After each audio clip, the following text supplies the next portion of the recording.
People always ask me what scares me most out here. The storms, the wildlife, the chance of getting lost miles from the nearest road. The truth is, none of that comes close.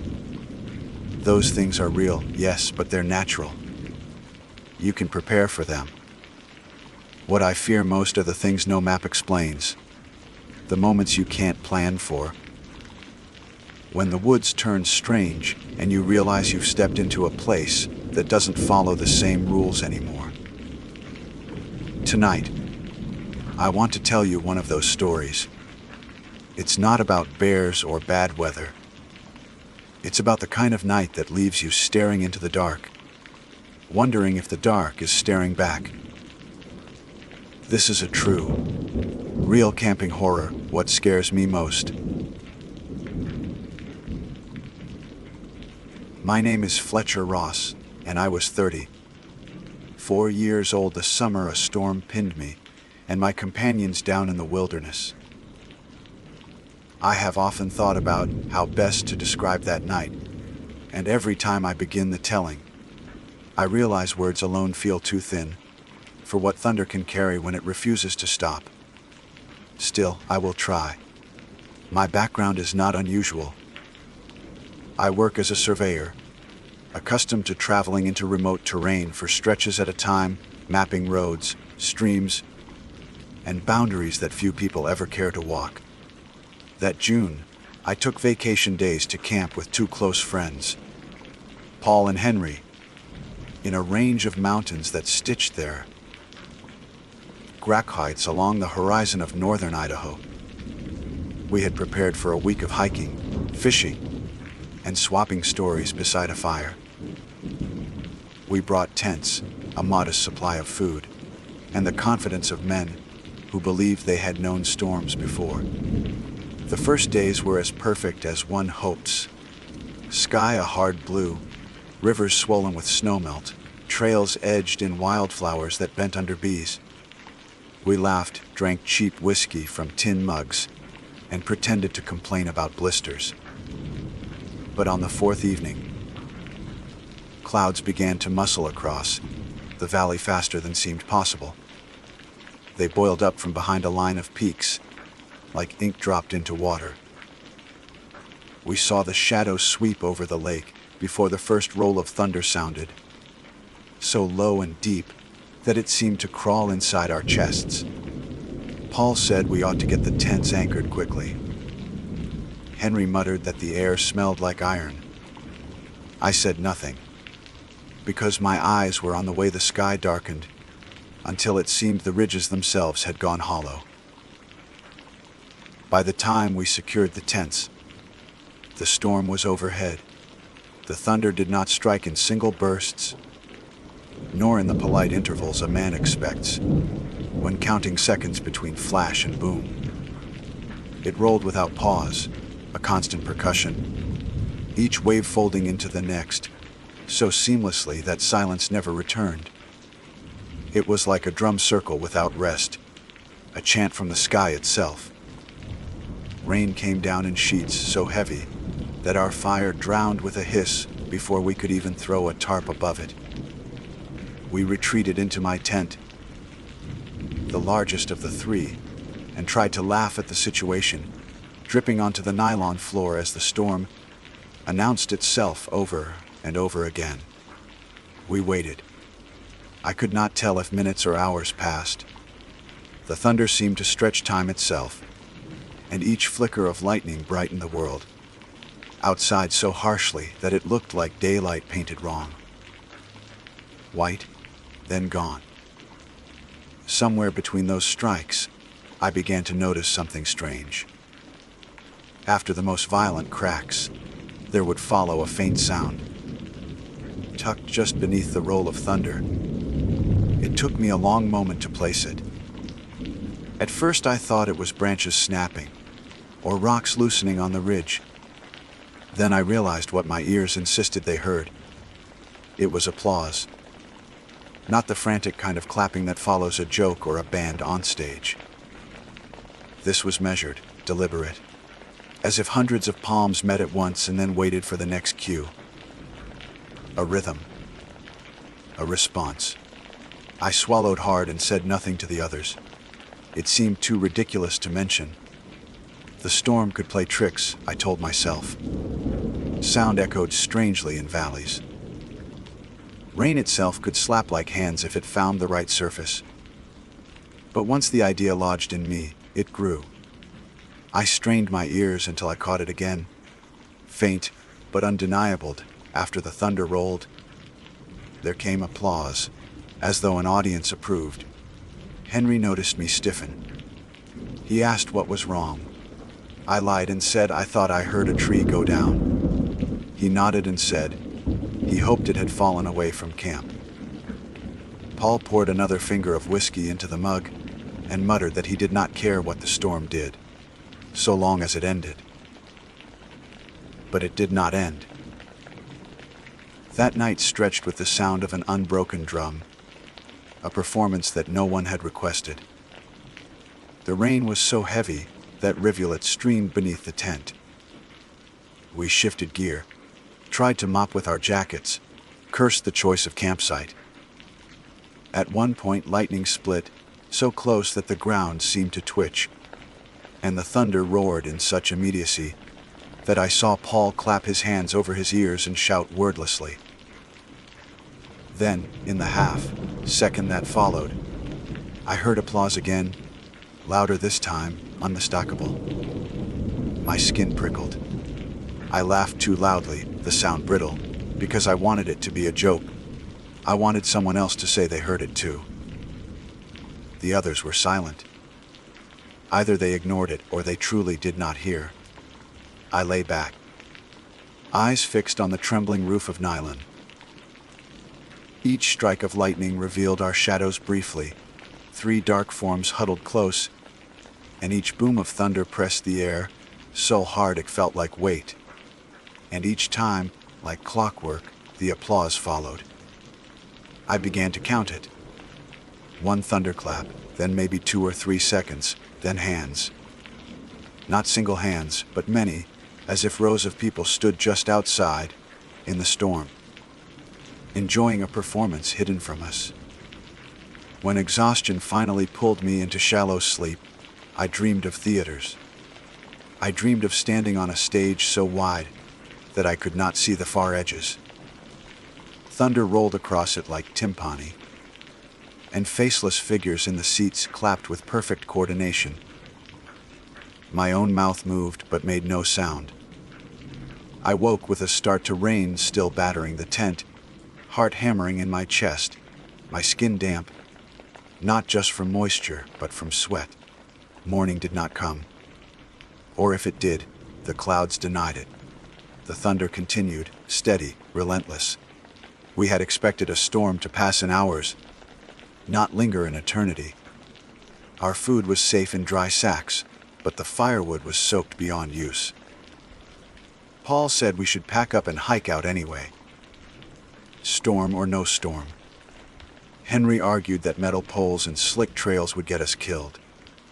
I sat between them, listening to the thunder, waiting for the applause. It did not come in daylight. That was the first mercy I noticed. The clapping belonged to the dark. We spent that day in uneasy routine. We boiled water on the camp stove. We ate oatmeal without appetite. We checked gear. Everything was damp. Our spirits sagged with each hour. Paul cursed at the thunder as if his words could scold it into silence. Henry grew quieter, his eyes fixed often at the tent wall, as if expecting it to peel back. I tried to keep calm, reminding myself storms were natural, that I had seen them linger before. But none had ever sounded like this, a sky that refused to pause for breath. When night returned, so did the applause. I had almost convinced myself I had imagined it, but no. The moment the valley went black and the lightning flashed bright enough to etch the ridges, I heard the rhythm return. 100, maybe more. Clapping hands between thunder, I froze. This time, Paul lifted his head, 2 eyes wide, and said, "Did you hear that?" My stomach nodded. Henry whispered, "Yes." We were no longer imagining. None of us slept. The storm's performance raged on, and the audience applauded faithfully. We tried to joke, saying maybe we had become the entertainment, three idiots trapped in a tent. But no one laughed long. Every time silence threatened, thunder filled it. Every time thunder crashed, the applause followed. The pattern was perfect. By the third night, our nerves were scraped raw. We had not seen sun in days. Our gear stank of mildew. Our eyes were ringed dark, and still the thunder rolled. We decided, against sense, to hike out at dawn. Paul said he did not care if lightning struck him. He would not sit through another night of that noise. Henry agreed. I wanted to argue, but the words caught in my throat, because I realized the storm had not yet tired. The drum still played, and the audience still clapped.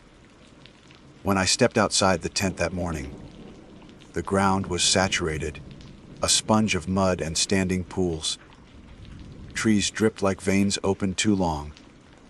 The sky boiled gray overhead, and though daylight dulled the strangeness, I could not shake the feeling that something was indeed watching, hands poised for the next round of thunder.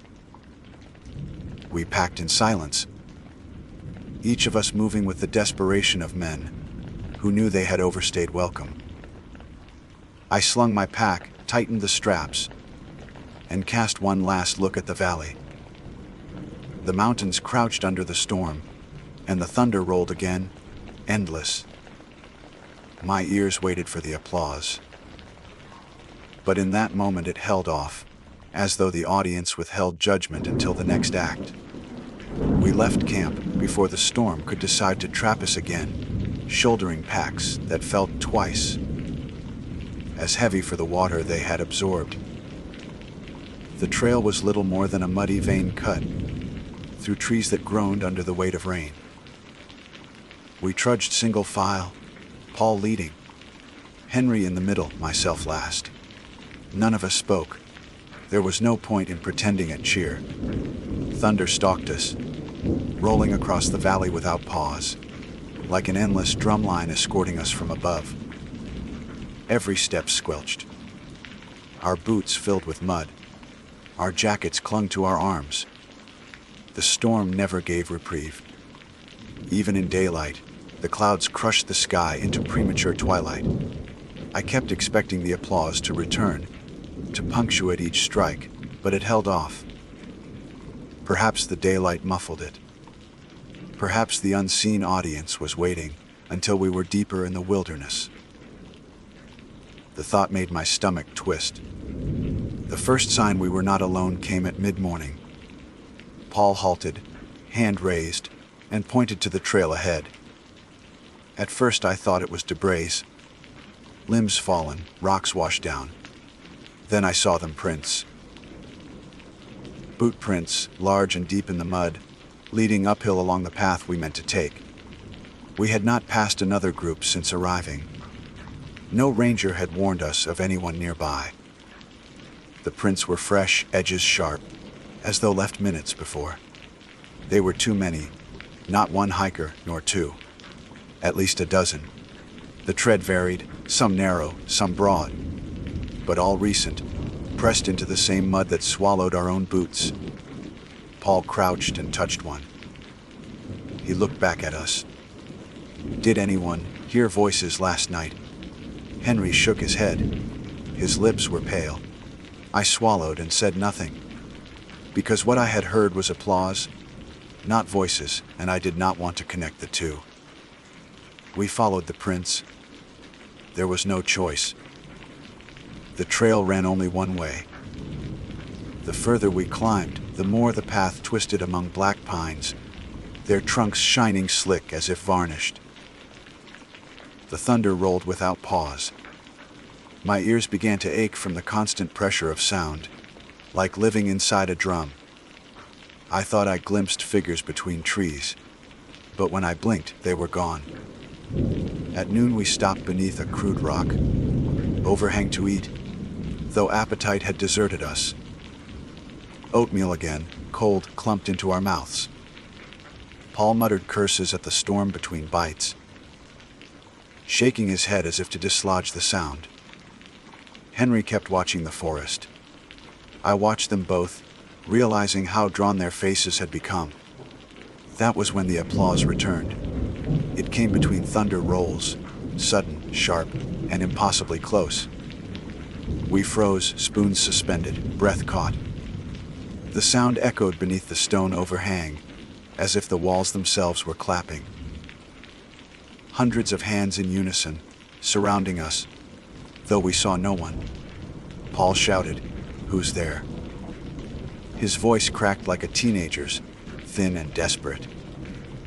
The forest answered with thunder, then applause again, louder this time, overlapping, as if the invisible audience had moved closer. I pressed my hands to my ears. It did nothing. The sound came from within, vibrating through bone, through chest. It was not the applause of joy, but of something else. Judgment, perhaps, or hunger.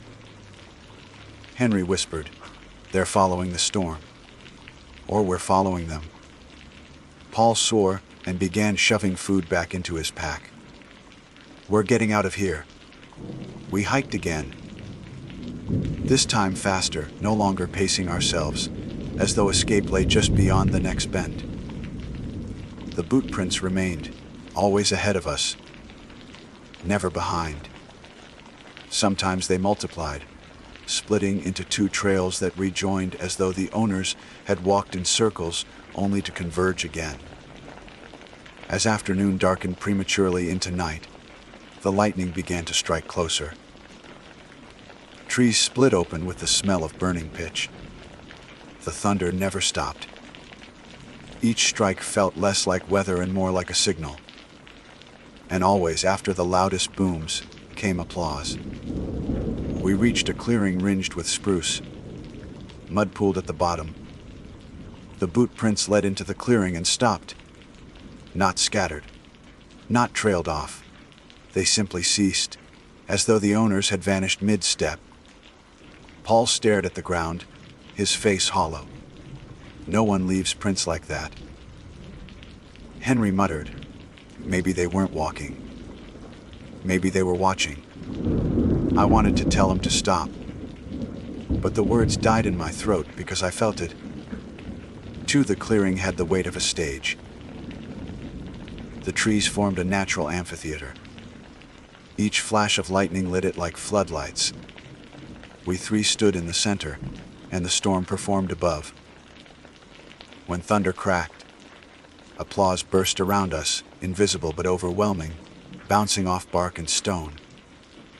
Paul screamed into the air, "What do you want from us?" The response came instantly. Not words. More applause, deafening now, closer than ever, as though hands struck inches from our ears. We clutched our heads, staggered, nearly fell into the mud. Henry grabbed my arm. His nails dug through wet fabric. "Don't answer them. Don't talk to them." We stumbled from the clearing, half running, half sliding. The storm seemed to follow, lightning striking trees on either side of the trail like torches marking our route. My lungs burned. The applause pursued, never lessening, never tiring. By dusk, or what passed for dusk beneath that sky, we reached the edge of a ravine, spanned by a crude wooden bridge. It looked decades old, the boards slick with moss and rain. The boot prints crossed it. Paul insisted we go. Henry balked, saying the boards would snap under us. While they argued, I realized the applause had stopped.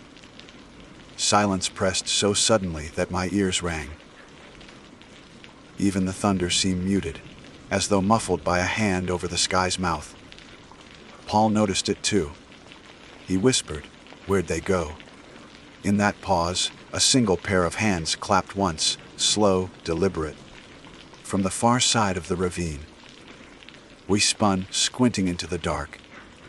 The lightning struck, illuminating nothing but trees. Henry shook his head violently.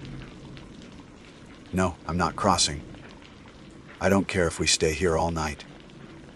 But the storm returned with renewed fury. Thunder pounding without end, applause rising again from every direction. It was unbearable, pressing us toward the bridge like cattle herded by noise. Paul cursed and stepped onto the boards. They groaned but held. He crossed halfway, daring us to follow. Henry gripped my arm. "Fletcher, don't. If we step onto it, we're part of their show." The applause swelled, shaking the ravine, vibrating the boards themselves. I felt the choice clawing at me: follow Paul, risk collapse, or stay with Henry and risk being swallowed by sound. In the end, fear of standing still outweighed fear of falling. I placed one foot on the bridge. The wood flexed, water streaming off in rivulets. Paul shouted encouragement. Henry screamed protest. The thunder boomed so close that my vision whitened. Then, perfectly timed, applause burst louder than ever, echoing from the ravine walls, as though thousands leaned in to watch. I crossed, heart hammering, and joined Paul on the far side. Henry remained behind, shaking his head, refusing. He shouted something, but thunder swallowed his words. Then lightning struck the ravine itself, blinding white. For an instant I saw them, rows of figures standing in the trees, clapping in unison, faces obscured, hands pale. Dozens, hundreds. Their applause shook the air itself. Then the light was gone. Henry screamed. Not in pain, but in defiance. He turned and ran back into the woods, away from the bridge, away from us. The storm roared approval, thunder like cymbals, applause crashing in waves. Paul lunged as if to go after him, but the bridge trembled. He cursed, dragged me by the arm, and forced us deeper into the forest on the far side. My last glimpse of Henry was his small figure swallowed by darkness and hands. We stumbled through trees, mud sucking at our boots.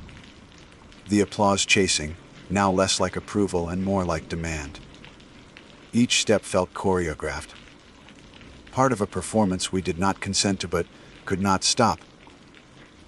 At last we collapsed beneath a stand of fir, too exhausted to move. The thunder rolled on, never ceasing, never letting us forget we were on stage. Paul lay back, chest heaving. I sat upright, eyes wide, waiting for the next flash. When it came, I saw faces in the branches above, hands poised, waiting for the cue. The storm gave it, and the applause erupted again. We did not speak Henry's name again that night. Paul and I sat under the firs, both drenched, both shaking, listening to the applause rise and fall like the tide of some unnatural sea. Whenever lightning split the sky, I caught fragments of the audience. Rows of figures between trunks, faces blurred, hands lifted as if waiting for the cue. They never faltered. I could not tell if they were people, shadows, or something older wearing the shape of applause. Paul muttered to himself, phrases torn apart by thunder. I heard snatches, not real, storm's trick, just noise. His eyes gleamed fever, bright in the dark. He looked more frightened than I had ever seen him, but he forced bravado into his voice. I envied that effort. My own words stuck like stones in my throat. When exhaustion bent us down, we did not sleep so much as collapse.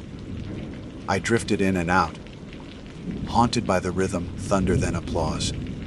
Thunder then applause. Sometimes I dreamed I was on a stage lit by lightning, the storm above acting as conductor and Paul, and I nothing more than players too small to matter.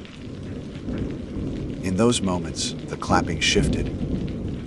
It became not approval but demand, as though we were failing to deliver a performance worthy of their attention. Dawn never came.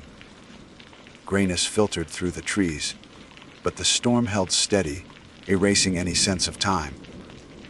Our watches had long since waterlogged. My body felt decades older. Hunger gnawed at me, though I could barely choke down another handful of oatmeal. Paul said we had to keep moving. We can't sit here. Henry's gone, and if we stay, we'll be next. His hands shook as he cinched his pack. I forced my arms to lift mine too. We pushed on, trying to orient toward the trailhead, though every path looked the same: mud, roots, dripping branches. The audience followed. Always. Their applause marked each step, each breath. Sometimes it came from behind, sometimes ahead, sometimes both at once, like walls closing in. The forest grew strange in daylight. Trees bent in unnatural arcs. Bark scored with patterns that looked like rows of handprints. I began to wonder if we had entered a place where storms were not weather but ritual. By midday, Paul broke. He spun toward the trees, screaming at the faceless watchers. "Is this what you want? You want us to dance for you? Then watch." He stomped into the mud, slapping his own thighs, clapping mockingly, shouting curses at the thunder. For a moment, silence fell. Even the storm seemed to hold breath. Then the applause surged, deafening, as if the entire valley responded to his defiance. Paul laughed, high and cracked. He kept dancing until his boots slipped in mud, and he fell hard, breath knocked out of him. He lay gasping, rain pelting his face. The applause grew sharper, quicker, demanding. I pulled him up, gripping his jacket. "Don't give them what they want." My voice sounded alien, thin against the roar. But Paul's eyes shone wild. He whispered, "They'll never stop. Not unless we do something bigger." That terrified me more than the storm. We staggered on until we reached a rise overlooking a hollow. Below, water pooled into a basin, reflecting lightning in broken flashes.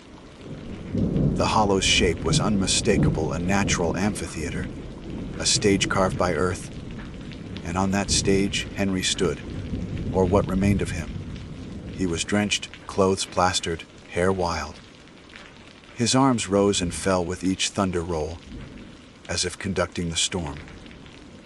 The audience of shadows circled him, clapping in flawless rhythm, every hand in time.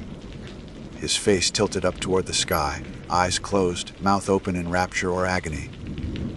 Paul cried out his name. I grabbed his arm, but he shook me off and began stumbling down toward the hollow. "We can save him," he shouted. I stayed frozen, rooted to the ridge. Every instinct screamed not to enter that stage. Thunder crashed, applause thundered, and Henry's arms cut the air like a metronome, keeping rhythm for something far larger than himself. Paul reached the edge of the circle. The shadows parted, forming an aisle, as if inviting him in. He hesitated only a second before stepping forward. The applause rose to fever pitch. Lightning struck the basin, white and searing. For an instant, the figures were visible. Dozens, maybe hundreds, pale as smoke, their hands raw and red from clapping. Their mouths were open, but no voices emerged, only thunder. Paul vanished into their ranks. His scream lasted less than a heartbeat before it was swallowed by sound. When the light faded, Henry still stood on the stage, arms raised. Paul stood beside him now, movements jerky but synchronized, as if another conductor had joined. I could not breathe. My legs buckled. I understood then the storm was not random. It was a performance, eternal, and it needed players. We had wandered into its theater, and now the cast grew by one, then another. The shadows turned their faces toward me. Their hands did not falter. They clapped and clapped, urging me down, inviting me to join the circle. I stumbled backward, away from the ridge, slipping in mud, clawing at roots to stay upright. My chest burned with terror. I ran, though I did not know where, branches whipping my face, thunder chasing me with every step. The applause followed, not fading, always near. For hours, or days, time lost all meaning. I fled through a forest that twisted endlessly. I no longer knew direction. My compass stung without pattern. The storm herded me, the audience guiding me with their rhythm. Sometimes the clapping slowed, drawing me toward one path. Sometimes it quickened, blocking another. I realized they were steering me, shaping my flight like choreography. At last I collapsed against a fallen trunk, lungs ragged, heart thundering to match the sky. The applause ebbed, softer now, almost tender, as if congratulating me for playing my part well enough. I pressed my hands to my ears and screamed until my throat tore, but it changed nothing. When next I opened my eyes, I saw light. Not lightning, real light, pale dawn breaking through clouds.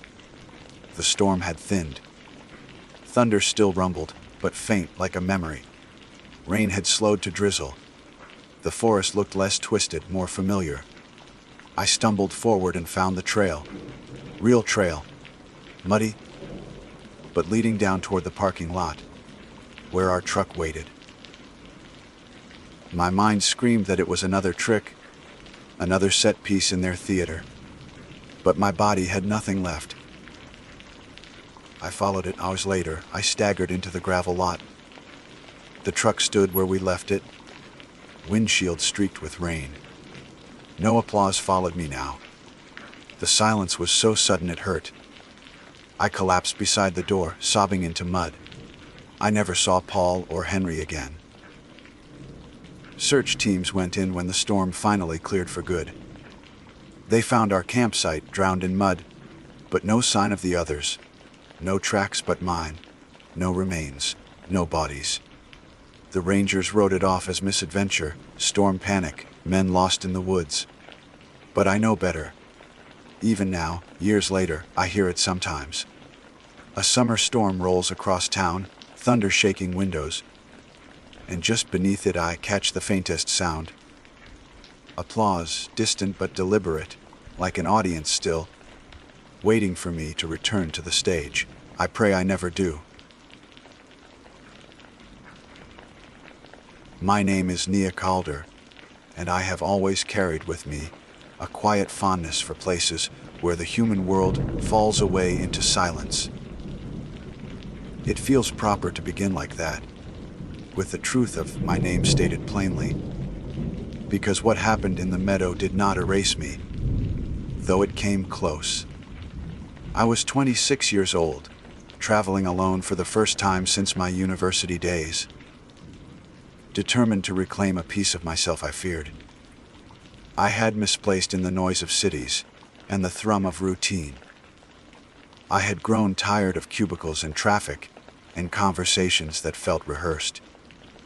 So, when the chance came to hike a week through an unmarked stretch of country in the north, I bought new boots, packed my rations, and told no one but my sister where I would be.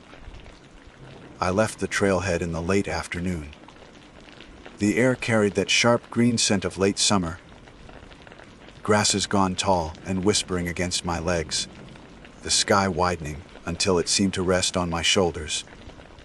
I walked until my breath thinned and my thighs burned until the notion of time dissolved into the rhythm of boots against earth.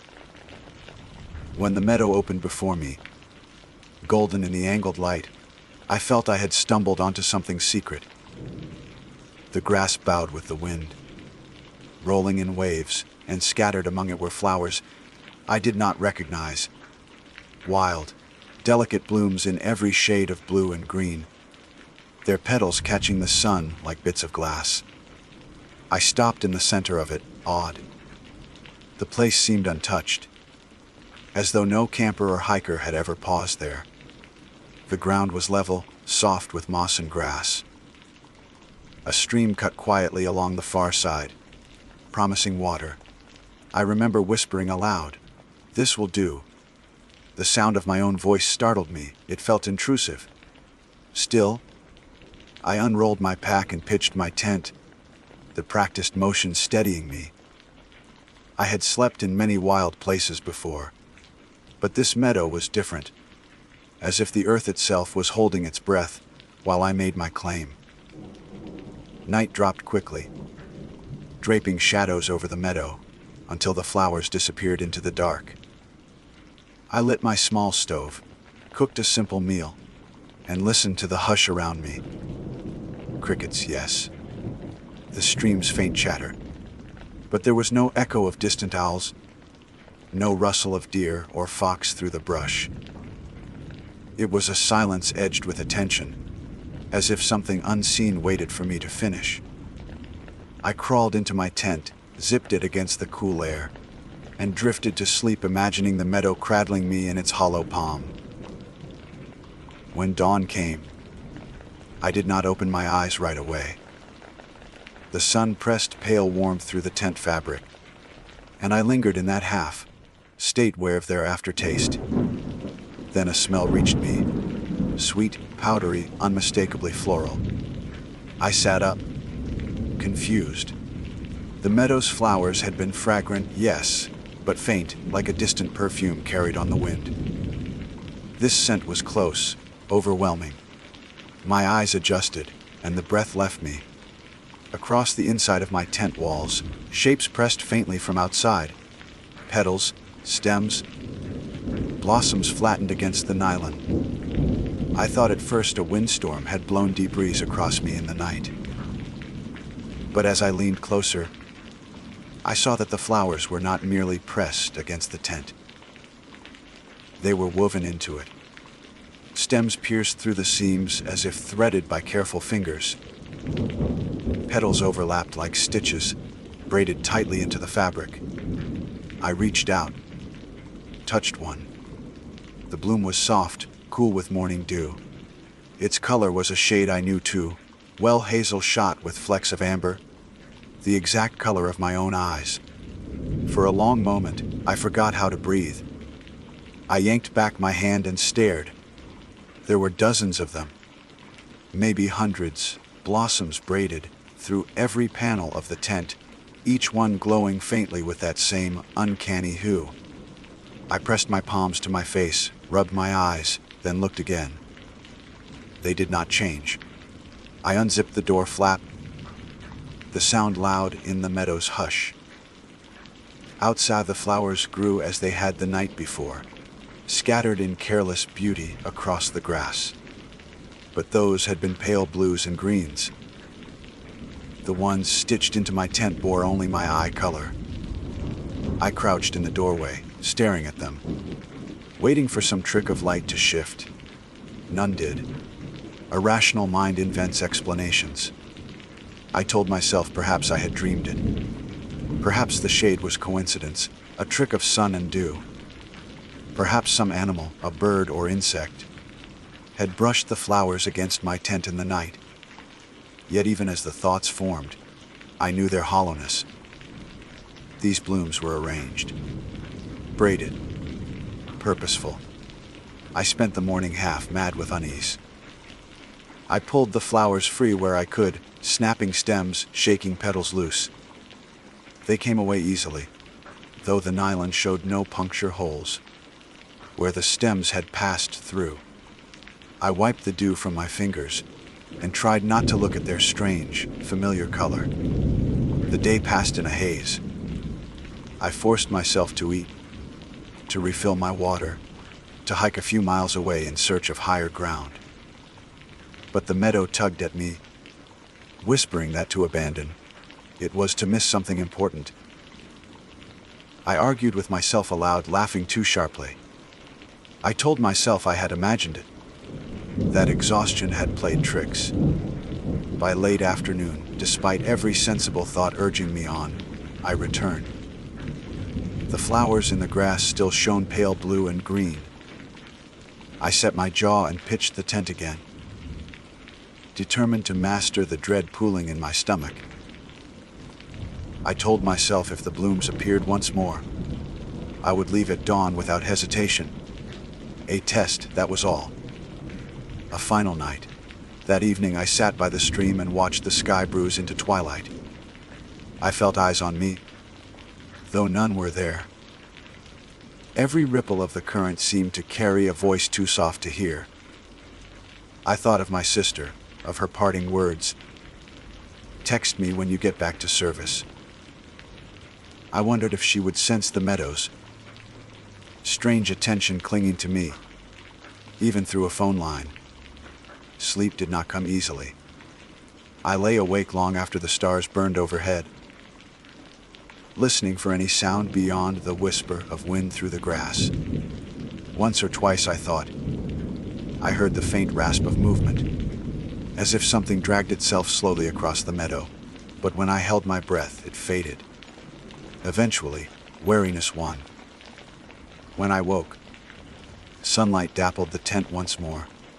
My pulse surged before I even opened my eyes. I rolled to my side, bracing myself. The flowers were there again, woven deeper, tighter than before. Their blossoms layered thick across the panels, until little daylight seeped through. And each bloom, every single one, was the precise amber, flecked hazel of my eyes. This time, when I touched them, the petals seemed to pulse faintly beneath my fingers, as if carrying a heartbeat not my own. I did not move for a long while, lying there in the dim glow cast by my own reflected eyes. The air inside the tent was damp, saturated with the perfume of flowers that had no business growing through nylon. Every breath filled me with sweetness so cloying it felt like drowning in honey. I pressed my forehead to my knees and tried to steady myself, whispering numbers under my breath, the way I used to before exams. But no amount of counting could reduce the impossible to something reasonable. Eventually, I forced myself to unzip the flap.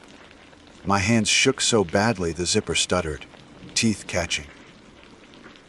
The sound echoed through the meadow, as if the silence amplified it, and I hated the thought that something, anything, might be listening. When I finally managed to pull it open, fresh air rushed in. The contrast almost made me dizzy.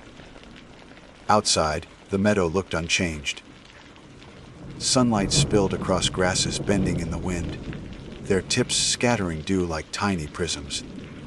Pale blue and green blossoms, shone as they had on the first day, scattered loosely, natural.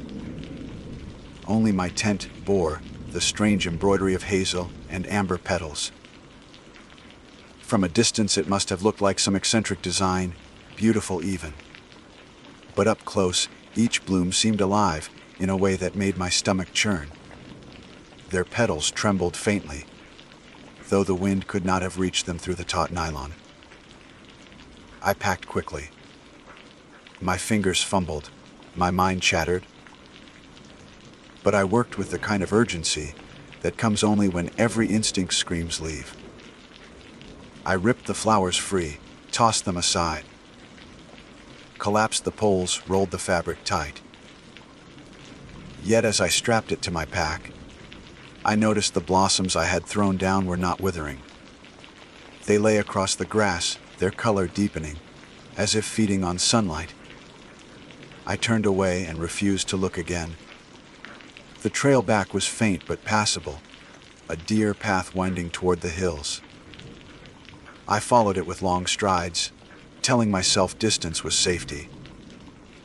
I would hike until nightfall, set camp miles away, and in the morning head back to the trailhead. I had never abandoned a route before, but the thought of staying near that meadow at night made my chest tighten. Hours passed. My canteen grew lighter, my legs heavier. I paused only once, at a ridge where the land fell away into a valley of pines. From there, I could see the meadow in the distance, a golden patchwork in the center of green. For an instant, It seemed the flowers there pulsed in unison, like a single vast organism breathing. I blinked and looked away. The further I went, the less certain I became that I was escaping. The deer path curved, narrowed, then widened again. But I began to notice a sameness to it, as though I was looping without realizing. When I stopped to rest, I set my pack down and leaned against a tree. I looked at my tent lashed to the side and froze. Tiny buds had sprouted where the nylon creased, pale green at first glance. I touched one with the tip of my finger, and the color shifted instantly, blooming into hazel flecked with amber. My knees gave out, and I sat hard on the dirt. I wanted to scream, but knew it would sound small in the vastness around me. I left the tent behind. I cut the straps with my knife and let it tumble into the brush, buds and all.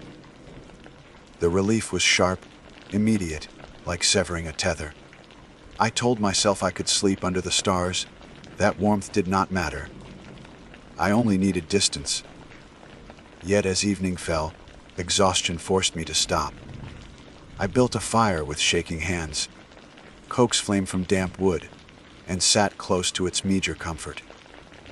Shadows lengthened into the trees, and for the first time all day I let myself cry. Quiet, angry tears. I felt ridiculous, childish. But I could not shake the sensation that the meadow had claimed me in some way. I did not understand. The fire's crackle soothed me until the wind shifted. That same sweet, powdery scent drifted past, faint but unmistakable.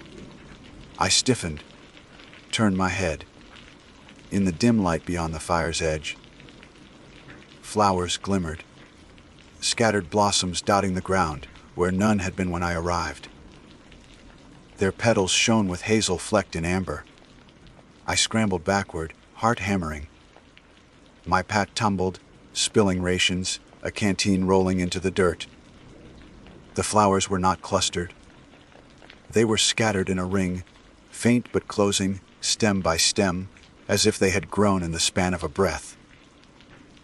I threw dirt on the fire, smothered it to darkness, and shouldered my pack without bothering to gather the rest. Then I ran. The night forest closed around me. Branches whipped my arms, roots snagged my boots. I ran until my lungs burned, until sweat chilled on my skin, until the thought of stopping was unthinkable. When at last my body gave in, I collapsed beside a fallen log, too weak to stand. I sat listening, straining for any sound beyond my ragged breath. Nothing.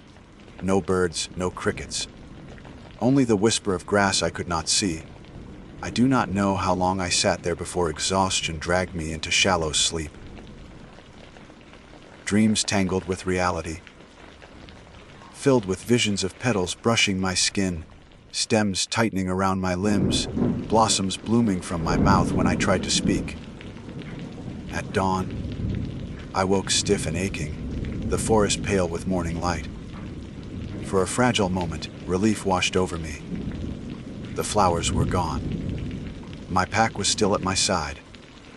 The air smelled of nothing but damp earth. I almost convinced myself I had dreamed the ring of blossoms. Then I looked down. Across my arms, faint impressions marked my skin, delicate outlines of petals, as though pressed there during the night. When I touched them, they tingled, alive. I stared at the faint floral imprints on my arms until my vision blurred. They were not bruises, not rashes, not dirt from sleep. They were perfect outlines of blossoms, delicate and symmetrical, like someone had pressed flowers against me in the night and left their memory behind. As I traced them with a fingertip, heat prickled through my skin, blooming outward until my hands shook.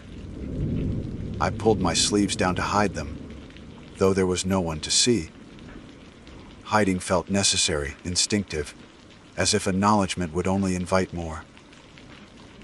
The urge to flee pressed hard against my chest. I stuffed what little remained in my pack and walked fast, forcing my body into motion before my mind could unravel further. The forest was quiet, too quiet, each step a trespass in a silence that felt cultivated rather than natural.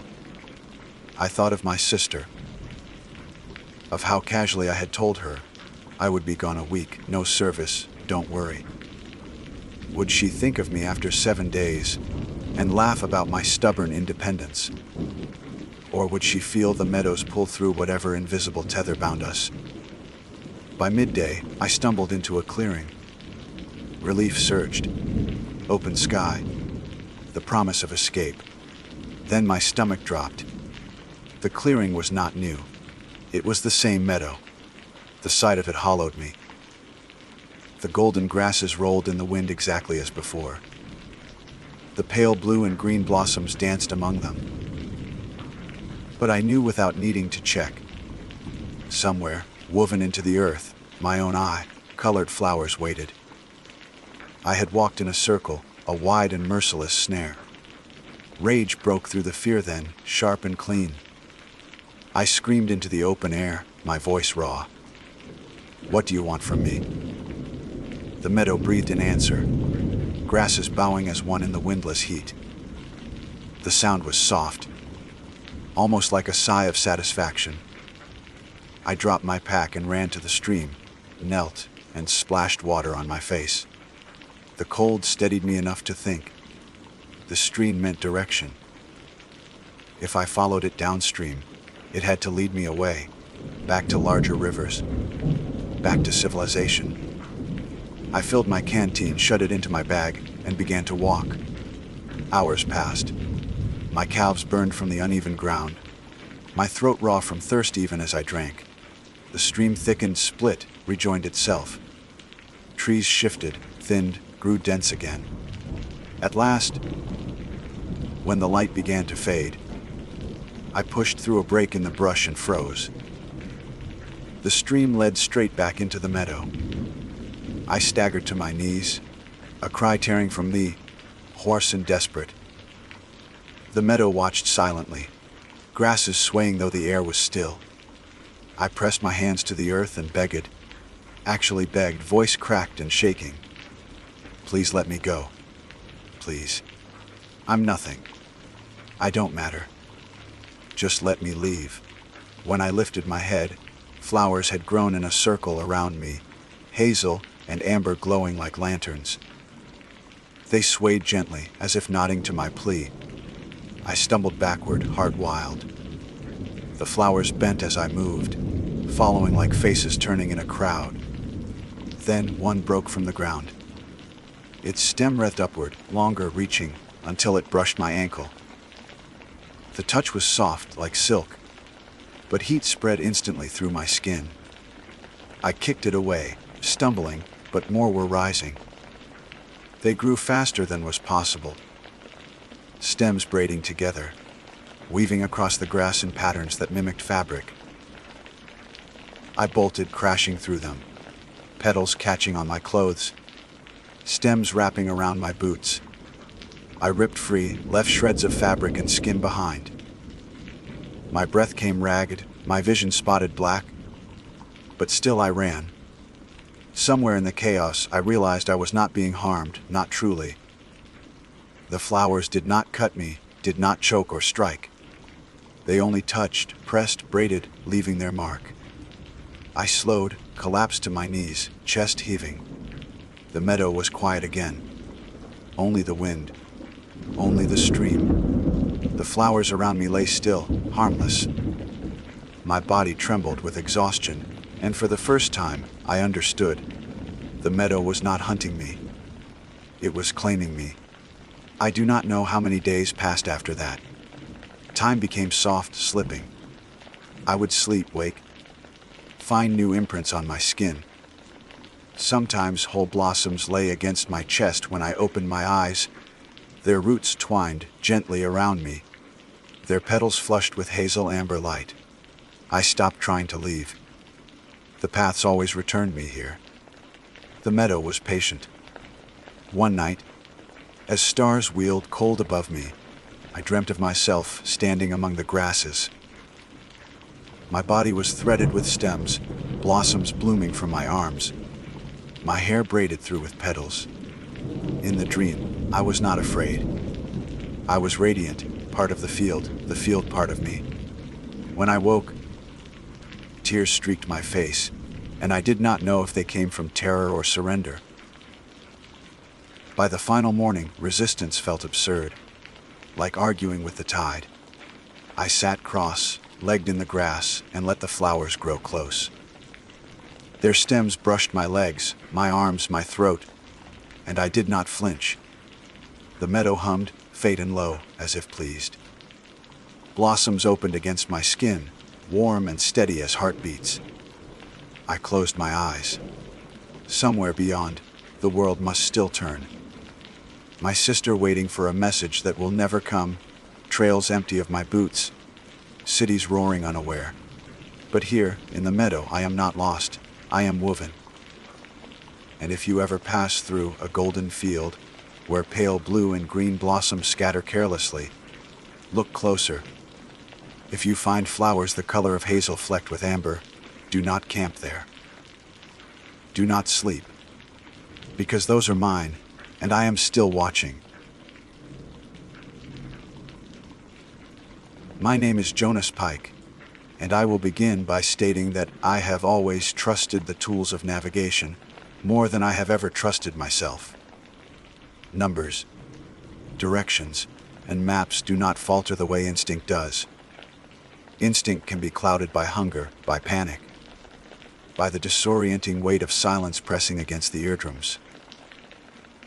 A compass needle, though, is supposed to be immune to such weakness. At least, that is what I believed before this trip began. I brought with me a compass that had been with me on every hike since college.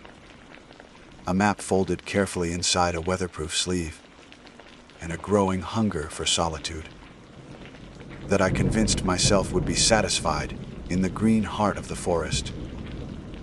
This particular stretch of wilderness was not charted as a national park, nor as a popular trail system, but as a half-forgotten tract of timberland along the boundary of the state. It was the kind of place where logging roads cut jagged scars through dense conifers and then stopped abruptly, swallowed again by growth and years of neglect. I had heard from a friend of a friend that hunters still crossed it in the fall, and that scattered stone foundations hinted at settlements abandoned a century ago. To me, that sounded like freedom. I wanted to test myself, to step outside the grid of marked paths and sanctioned campsites. I wanted the forest without translation, without guardrails, without the sterile safety of numbered posts.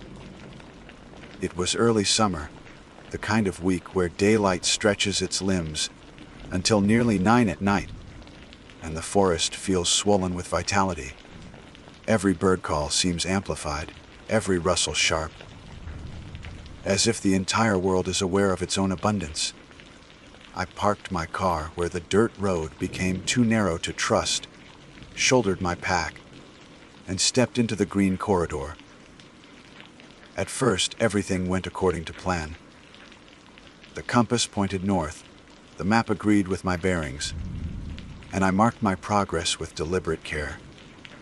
I kept notes in a small field journal, sketching tree lines and rough elevations, recording distances paced between landmarks. It was the method of someone who wanted to return by the same path, who did not trust memory alone to be reliable. I pitched camp by a small creek that evening, listening to the gurgle of water as if it were a lullaby written just for travelers. I dreamed of moving further north in the morning, maybe following the creek until it braided into streams that would vanish among stones. I awoke before dawn, and, after a meal of oats and coffee, I checked my compass out of habit. That was when the first sliver of doubt crept in. The needle spun. Not just once, not with the erratic twitch of magnetism briefly disturbed, but with a steady, sickening whirl. It spun without pause, without preference, as if north had been erased from the world. I tapped the glass. I shook it. I held it away from my pack, suspecting interference from metal. The needle only danced faster, a child's toy that no longer remembered its purpose. I told myself not to panic. A compass can break. It happens. That is why one brings a map, why one keeps notes. I pulled the folded map from its sleeve, smoothing it against my knee. That was when the second fracture appeared, not in the paper, but in my sense of reality. The map was not as I had left it. I knew every mark I had made the day before, each penciled notation, each arrow of progress. Now there were new annotations, faint but unmistakable, scrawled in the exact shape of my handwriting. A path had been drawn northward, curling through bends of trees I had not yet seen, leading into valleys my eyes had not measured. The trail extended days beyond, dotted with symbols I had never created.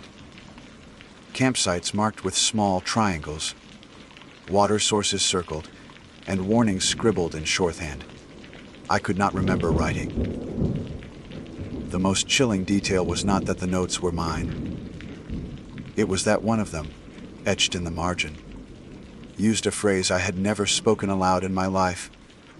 Do not linger where the birds go silent. I closed the map, my hands trembling as if the paper radiated cold. The rational part of me argued that exhaustion had played tricks on my memory, that perhaps I had scrawled these notes absent-mindedly last night by the fire. But another part of me, the one that tightened my stomach and quickened my breath, knew the truth. I was reading ahead in a story that had not yet been lived. The forest had turned its pages without me. I tried to dismiss it. I told myself to follow my own pace, to ignore the phantom handwriting, to rely on what I could see and touch. Still, I could not deny that when I folded the map and placed it back in my sleeve, I caught the faintest whiff of graphite on my fingertips, as though the pencil marks had only just dried. I pressed forward, each step a negotiation between fear and stubbornness. The woods were beautiful, in the way beauty sometimes threatens. Vast columns of pine and spruce crowding together, their shadows' long fingers brushing my boots. The air smelled of resin and damp soil, rich and heavy, as though the forest exhaled around me.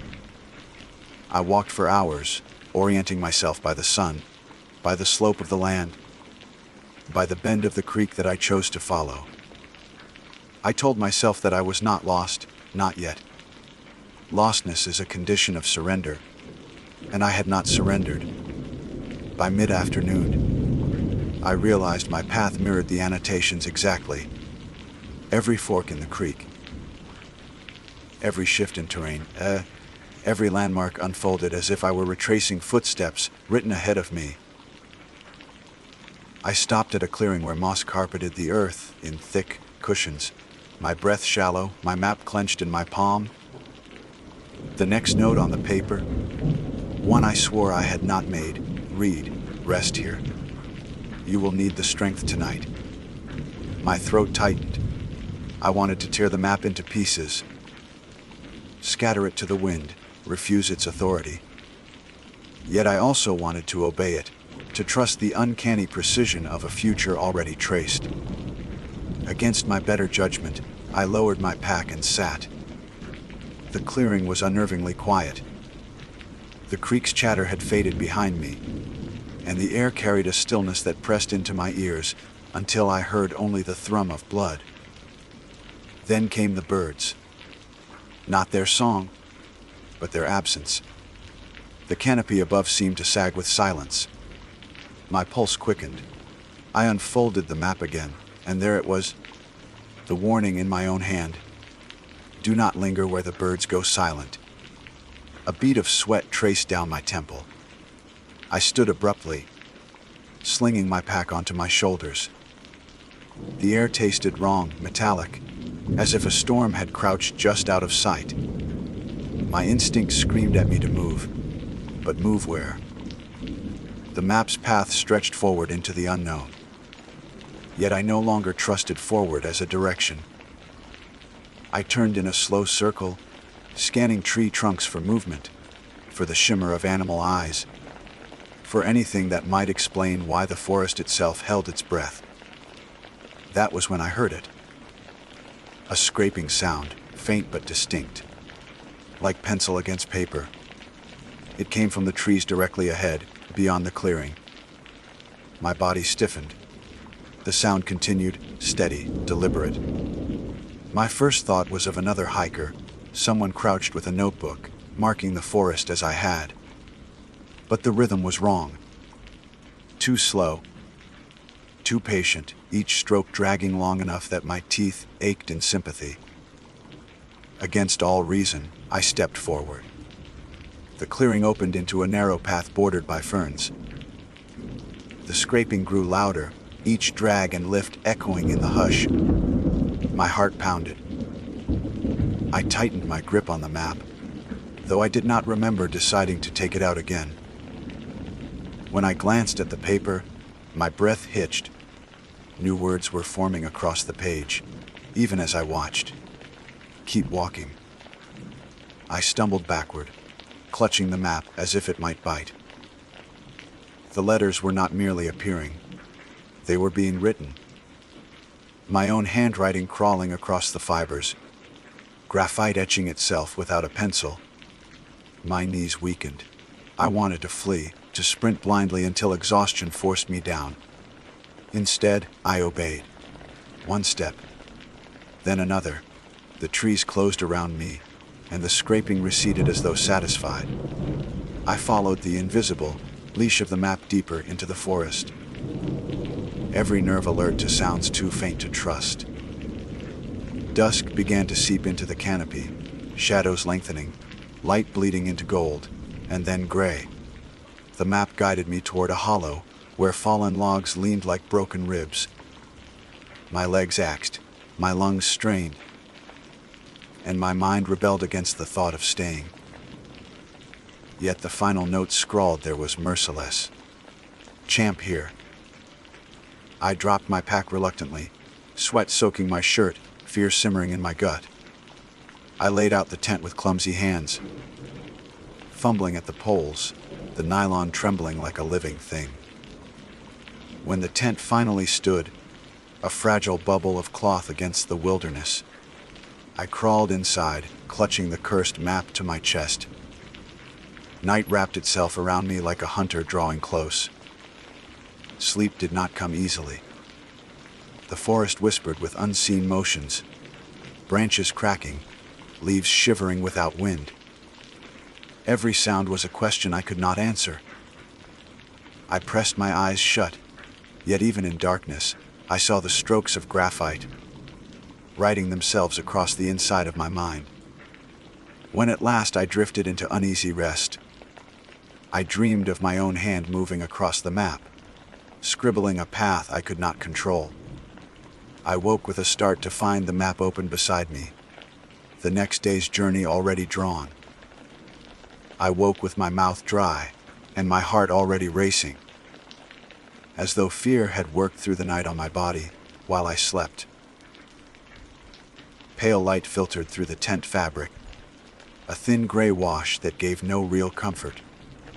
For a moment I lay still, listening. The forest breathed in distant rustles, but there was no bird song, no chatter that usually rises at dawn. The silence pressed against the nylon walls, heavier than the night had been. I rolled onto my side, and my eyes fell to the map. It lay open, though I'd folded it carefully before sleep. My own handwriting stared back at me, darker, fresher than before. The trail stretched forward in pencil, curling toward a ridge I had not yet seen, with small arrows urging progress. At the edge of the page, Another note had appeared, the letters jagged, rushed. "Do not look behind you today." My throat tightened at the command. My instinct was to test it immediately, to prove to myself that I was free, that I could spin in a circle and nothing would wait in the trees. But I couldn't do it. The words held me in place as if a hand gripped my shoulder. I tried to laugh at my own weakness and failed. The sound that came out was thin, cracked, the laugh of someone already half broken. I forced myself into routine. I boiled water, swallowed instant coffee that tasted of ashes, and packed the tent with deliberate care. My body moved as though clinging to normalcy might banish the strangeness. Yet the map was always in my hand. I couldn't leave it behind, even though I wanted to fling it into the creek. It had power over me, not through belief, but through proof. Every step so far had matched its instructions, whether I wanted them to or not. The morning air was cool and damp, beads of moisture clinging to ferns, mist coiling low around the trunks. I walked, counting breaths. Refusing to glance behind me, though, the urge gnawed at every nerve. The forest seemed complicit in the warning. The way the trees leaned forward, as if sheltering something just out of sight. The way each fallen branch cracked behind me, though my boots hadn't touched it. I told myself I was imagining. That paranoia was a disease spreading from the page into my brain. But each time I faltered, the map quivered in my grip, as if the pencil marks themselves shivered. Hours passed, though I couldn't have measured how many. The ridge appeared by midday, rising out of the mist like a ship's prow. I scrambled up the incline, hands clutching roots, knees scraping stone. My lungs burned, but reaching the top gave me no relief.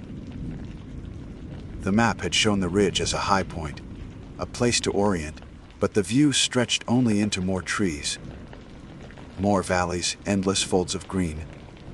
And yet, right there, on the map, written in my hand, were the words, "You will see it now."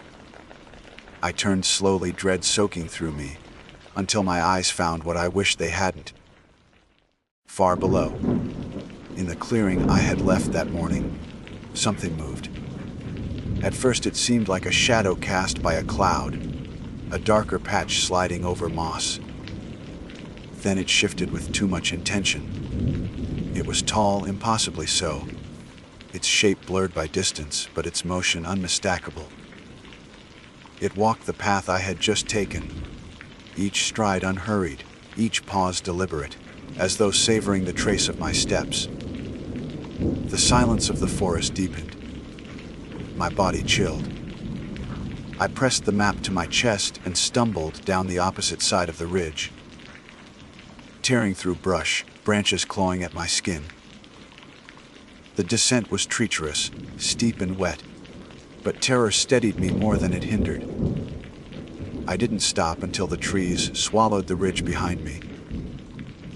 Even then, I couldn't shake the image of something tall, faceless in the distance, following my trail as if it had known me long before I entered the forest. The map's next instruction was cruel in its precision. Rest by the twin pines before dark. I scanned ahead, heart hammering. My eyes caught two trunks rising side by side, their branches knitted high like clasped fingers. Relief flickered.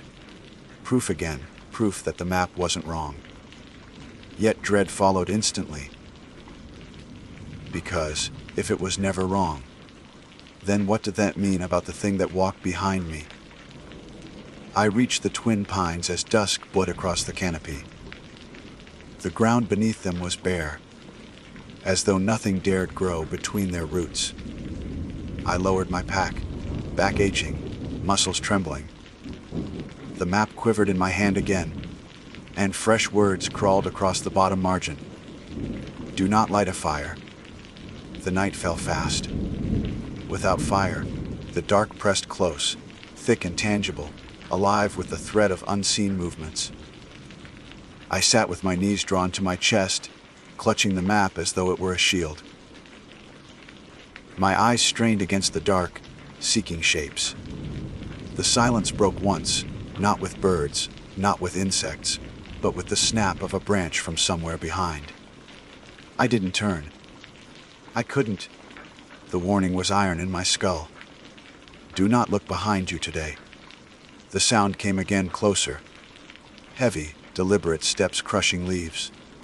My breath stuttered. The map in my lap pulsed with new words, writing themselves with excruciating slowness.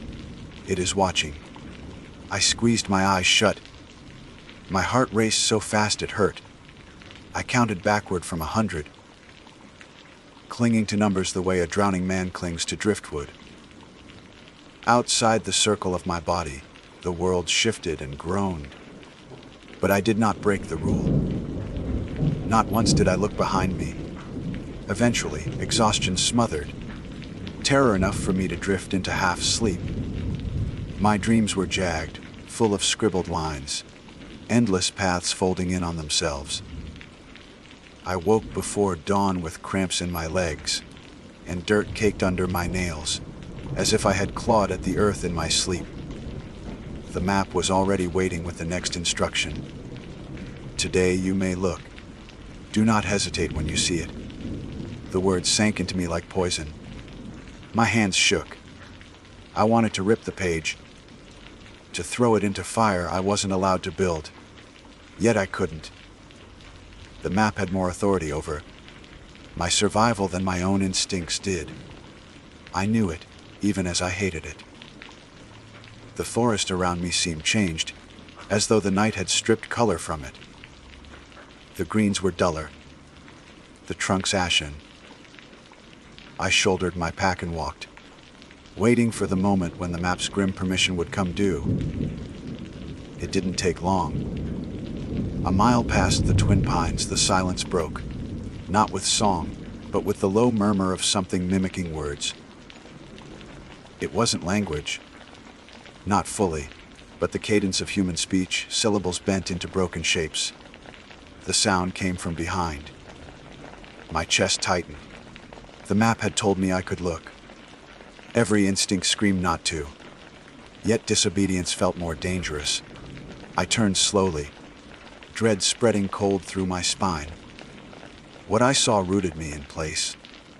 It stood at the edge of the path, tall enough that its head brushed the lower branches. Its body was a distortion of shadow and bone, blurred like a half-remembered drawing, yet with the undeniable weight of presence. Its arms dangled too long, nearly to the ground. Where a face should have been, there was only the smear of movement, like graphite rubbed under a palm. But worse than its shape was what it held. In its hand was a notebook, edges frayed, pages flickering like a moth's wings, and it wrote. Slowly, steadily, the sound of pencil against paper filled the silence. My pencil, my handwriting. The map in my grip vibrated, and new words etched themselves as I watched. Do not let it finish. My breath caught. The creature's pencil dragged across the page, each stroke deliberate, patient. I couldn't see the words, but I knew they were mine. My future scratched out in strokes I hadn't chosen. My legs finally obeyed panic.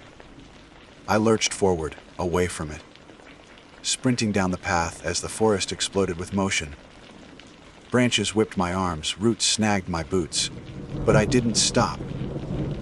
Behind me, the scraping sound grew louder, faster, as if the creature had accelerated its writing to match my flight.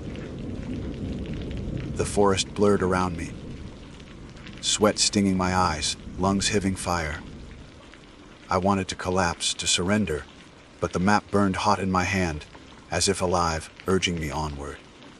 When at last I stumbled into a hollow where water glimmered between rocks, the map cooled and the words steadied. Camp here. Tonight it will not come close. I fell to my knees at the water's edge, gasping, drinking with cupped hands like an animal. My body shook with exhaustion and terror, but a small shard of relief pierced through. I was alive. I had outrun whatever shadow trailed me. But then I unfolded the map fully, needing to know, desperate to see how far the path stretched. My stomach turned. The penciled trail continued beyond what I had seen before, winding through valleys, climbing peaks. It did not end for miles, days, perhaps weeks. And in the margin, in my handwriting, were 5 words that made my blood run coldy. You will not go home. The words bled into me like poison. You will not go home. I stared at them until the letters blurred, until they seemed to crawl like insects across the page.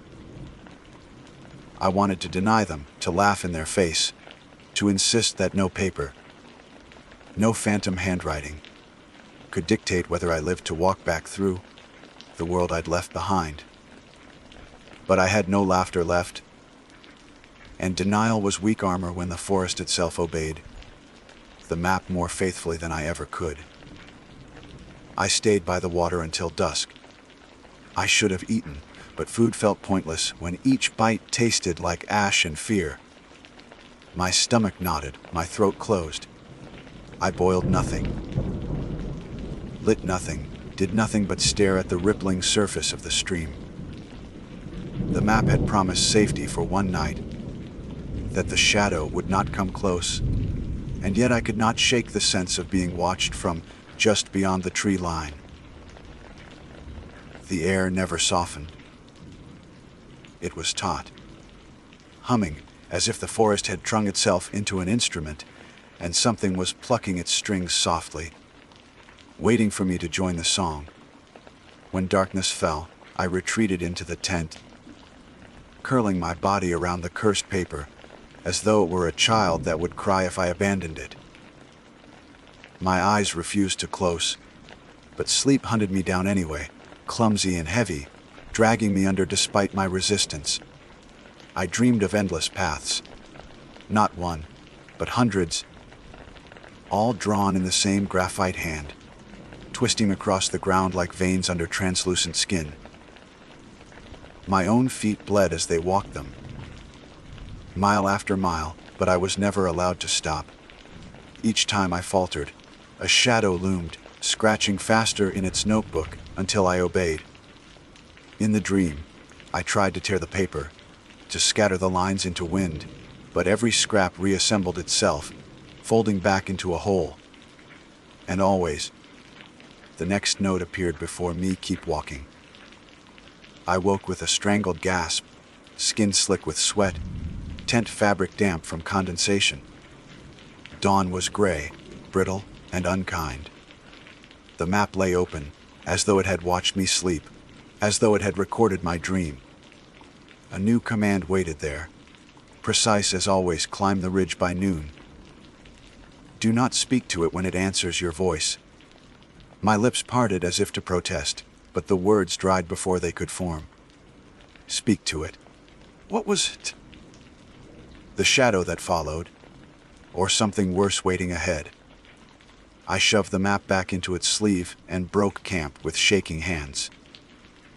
The climb was merciless. Roots clawed at my boots, rocks shifted underfoot. My lungs tore with effort, sweat dripping into my eyes. Yet fear drove me upward faster than hunger or exhaustion could slow me. Each time I paused to breathe, I heard it again. The steady, distant rasp of pencil dragging across paper. It was never closer, never farther, simply present, as though the forest itself was taking notes on my life. By noon, I crested the ridge, collapsing to my knees.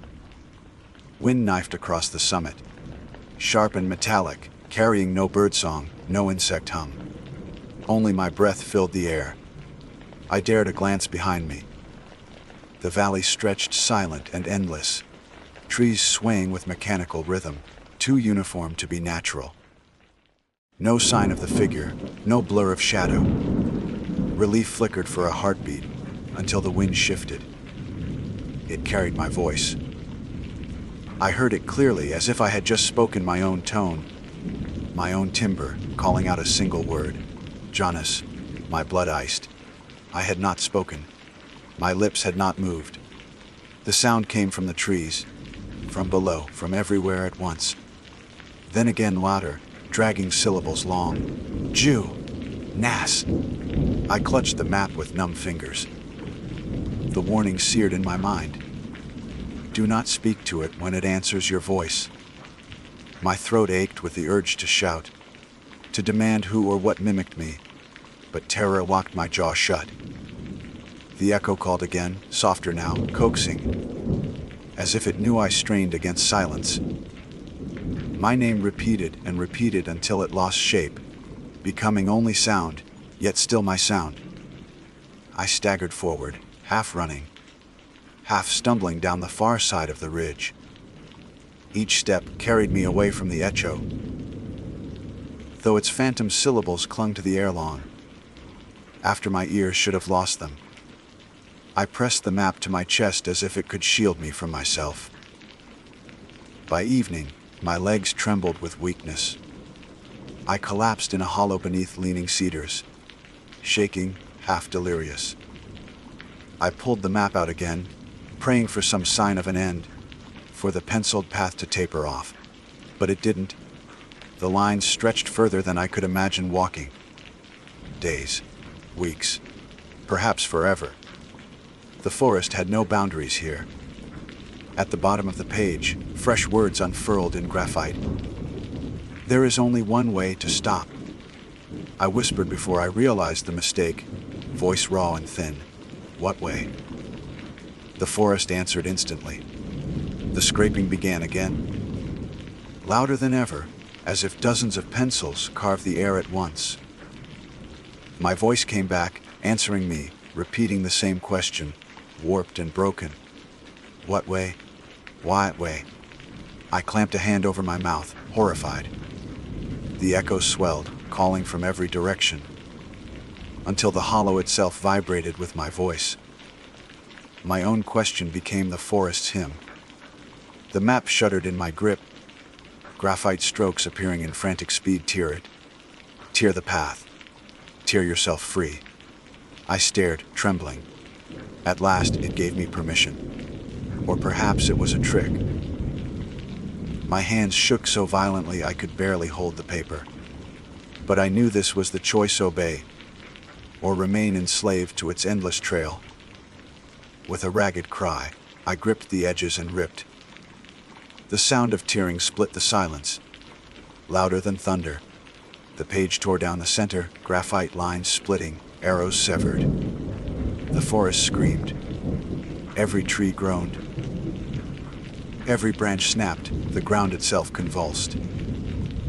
The echo of my voice shrieked in agony, shredding into static until it was no voice at all.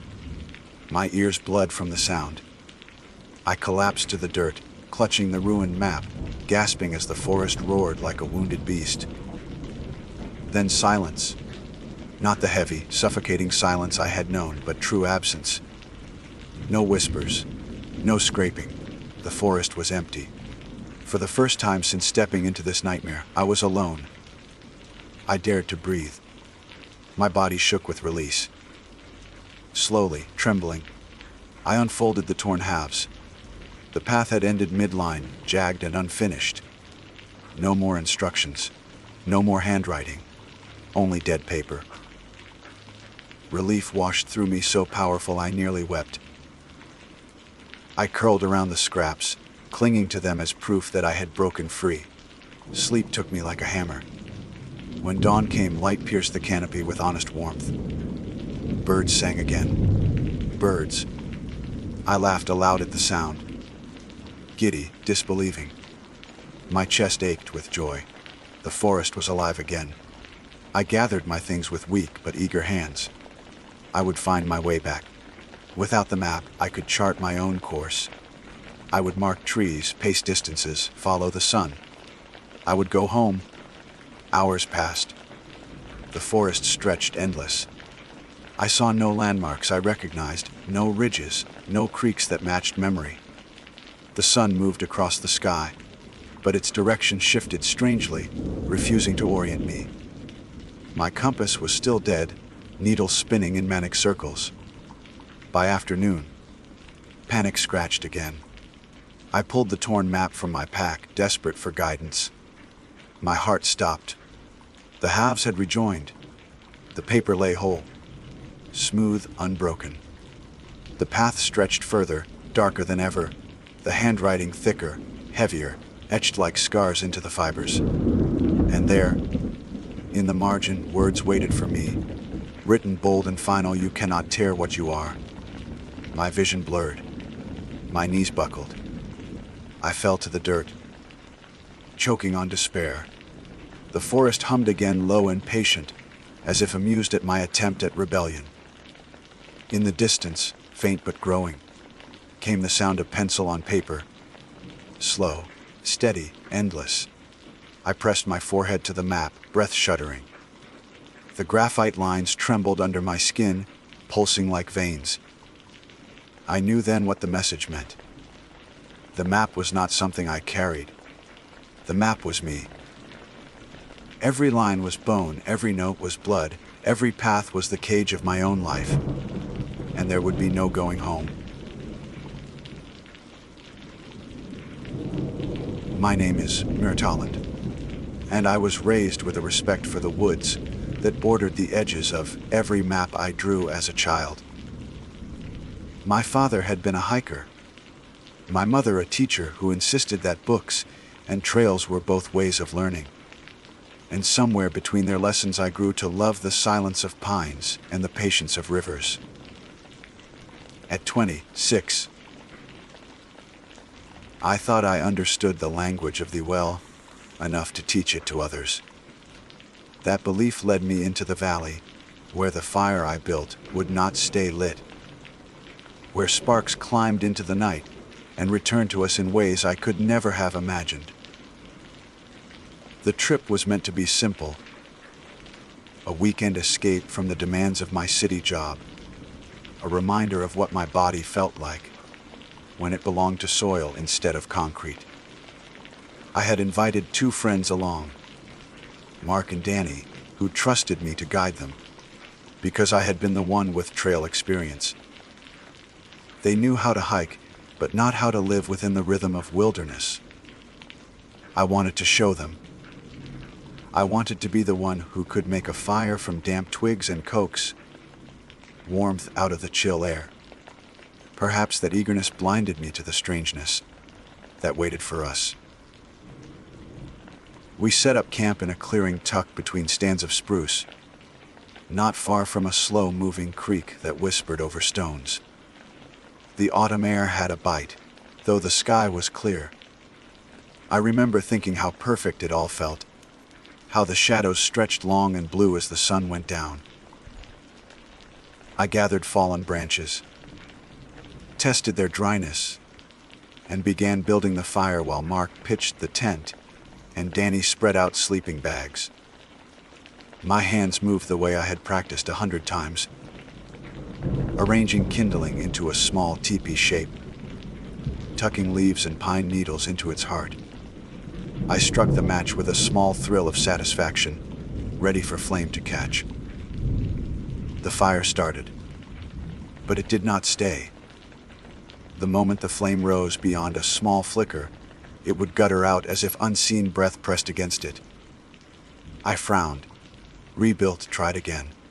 Again the spark climbed, bright and promising, then faltered into smoke.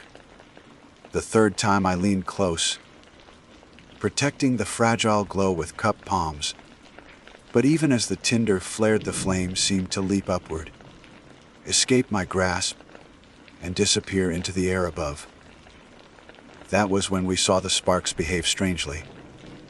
Normally, sparks vanish quickly into darkness, carried by drafts or swallowed by the sky. But these hung suspended, glowing longer than they should, and then they began to drift in slow arcs, almost deliberate. I remember Danny laughing first, saying they looked like fireflies. But fireflies did not appear in this region until summer, and even then their glow was soft and rhythmic, not sharp like embers. Mark tilted his head back and squinted. "They're spelling something," he said, half joking, but his voice carried uncertainty. I followed his gaze, watching as the small points of light looped together, hovering just above tree height. For a moment they seemed random. Then I noticed the repetition. The sparks gathered into rough lines, scattering into curves that hung for longer than coincidence allowed. I tried again with the fire, striking another match, coaxing another blaze. The same pattern repeated. The fire leapt but abandoned me, sparks tearing free and climbing until they joined the others. Soon there were too many to ignore. They spun around our clearing like a patient flock, circling us in widening rings. The three of us stood motionless, our camp only half ready, our dinner still cold in its bags. The air smelled faintly of smoke, though no wood burned. "They look alive," Danny whispered. Her voice reminded me of how children talk in libraries when they sense something older than themselves. I wanted to say no, to explain it with science, drafts, phosphorus, anything. But my chest tightened. My mind hunted for excuses and came up empty. I had been in woods during strange winds. I had seen sparks scatter in odd shapes before. This was not that. The circling lights grew closer, brightening until we could see their faint glow reflected in one another's eyes. They began moving in rhythm, stuttering with a pulse, almost like syllables. I cannot say for certain what words they tried to form, only that my skin crawled, because I believed they were attempting language. It was not sound that carried meaning, but the way they moved. Short flicks for consonants, long curves for vowels, pauses in between as if expecting us to answer. Mark's voice cracked. "What do we do?" I shook my head. "Stay calm. Don't give them a reason." My words felt absurd the moment I spoke them, as though the wilderness had suddenly grown ears. Yet silence seemed worse. We stood still, surrounded by those circling sparks, the night too quiet except for the faint rush of the creek. The tent loomed behind us, flimsy and small, offering no comfort. For the first time in years, I doubted my knowledge of these woods. They had always been predictable, if sometimes harsh. But this felt like stepping into a conversation already in progress, one we were not supposed to overhear. The sparks slowed, hovered. One drifted closer to me, just beyond arm's reach. It pulsed twice, long and short, before darting back to the circle. Danny reached out impulsively, hand lifting as if to catch it, and I hissed her name in warning. She froze, her palm open, and in that instant another light swooped low, brushing past her fingers. She gasped and yanked her hand back as if burned. Her skin bore no mark, but her eyes filled with a reflection of gold that lingered even after the spark was gone. "They touched me," she said, voice trembling. "I swear I felt it." Mark muttered something under his breath, something about packing up and leaving. But when he turned toward the tent, the circle of lights dipped lower, tightening around us. They moved in closer arcs, fencing us in, and I realized with icy clarity that leaving was not an option. I forced myself to breathe slowly. My instinct was to kneel, to show smallness, but I held firm. "It's okay," I said, though whom I spoke I could not tell. "We mean no harm. We'll stay until morning and go." The sparks shimmered. For a long moment they hovered without rhythm, as if considering my words. Then, In eerie synchronicity, they lifted higher into the trees and scattered, their glow dimming until only a few faint points remained above. The clearing darkened, shadows returning. We collapsed into movement then, shoving gear into place, forcing food down without appetite. The fire never took. Each attempt ended the same way, flame escaping, sparks joining that strange invisible current. At last we gave up, curling inside our tent, huddled close, speaking in low voices about what had happened. Mark insisted it was hallucination from hunger or exhaustion. Danny whispered about spirits of the woods, and I said nothing because neither explanation felt wrong enough to dismiss or right enough to trust. That night, as I lay awake listening to the forest, I swore I could hear faint crackles above, the sound of sparks rearranging themselves in the branches. The rhythm pressed against my ears, a murmured language of light waiting to be understood. I pulled the sleeping bag tight, but the thought would not leave me. Fire was supposed to warm, to comfort, to protect. Here it had abandoned me, turning itself into something that watched. By morning, the clearing looked ordinary. Dew glittered on the grass, our tent sagged with condensation, and the creek whispered the same tune as before. Yet when I walked the perimeter of camp, I found blackened spots in the soil where no flame had touched. They formed a crude shape, like letters scrawled by an unsteady hand. I could not read them, but I recognized the rhythm they implied, the same pulse as the sparks. Mark wanted to leave immediately. Danny argued to stay, insisting it had been beautiful, not dangerous, that perhaps the forest was alive in ways we never knew. I listened to both, my hands restless, my chest caught between awe and dread. I was raised to believe the woods had languages. Birds spoke with song, rivers with flow, trees with the hush of wind. But never had I imagined fire learning words of its own.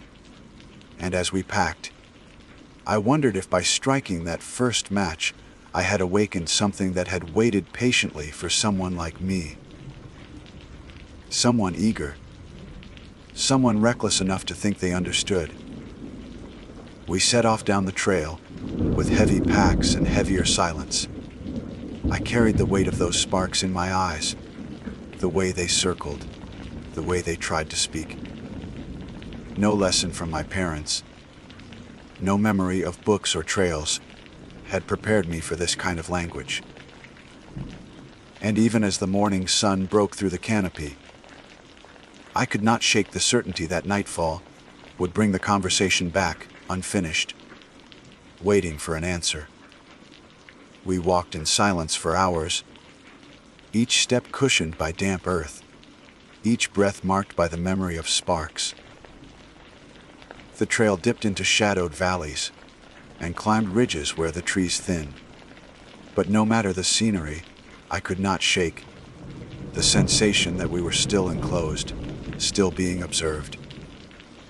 It was not paranoia so much as an awareness, like when you swim in deep water and know something vast moves beneath you even if you never see it.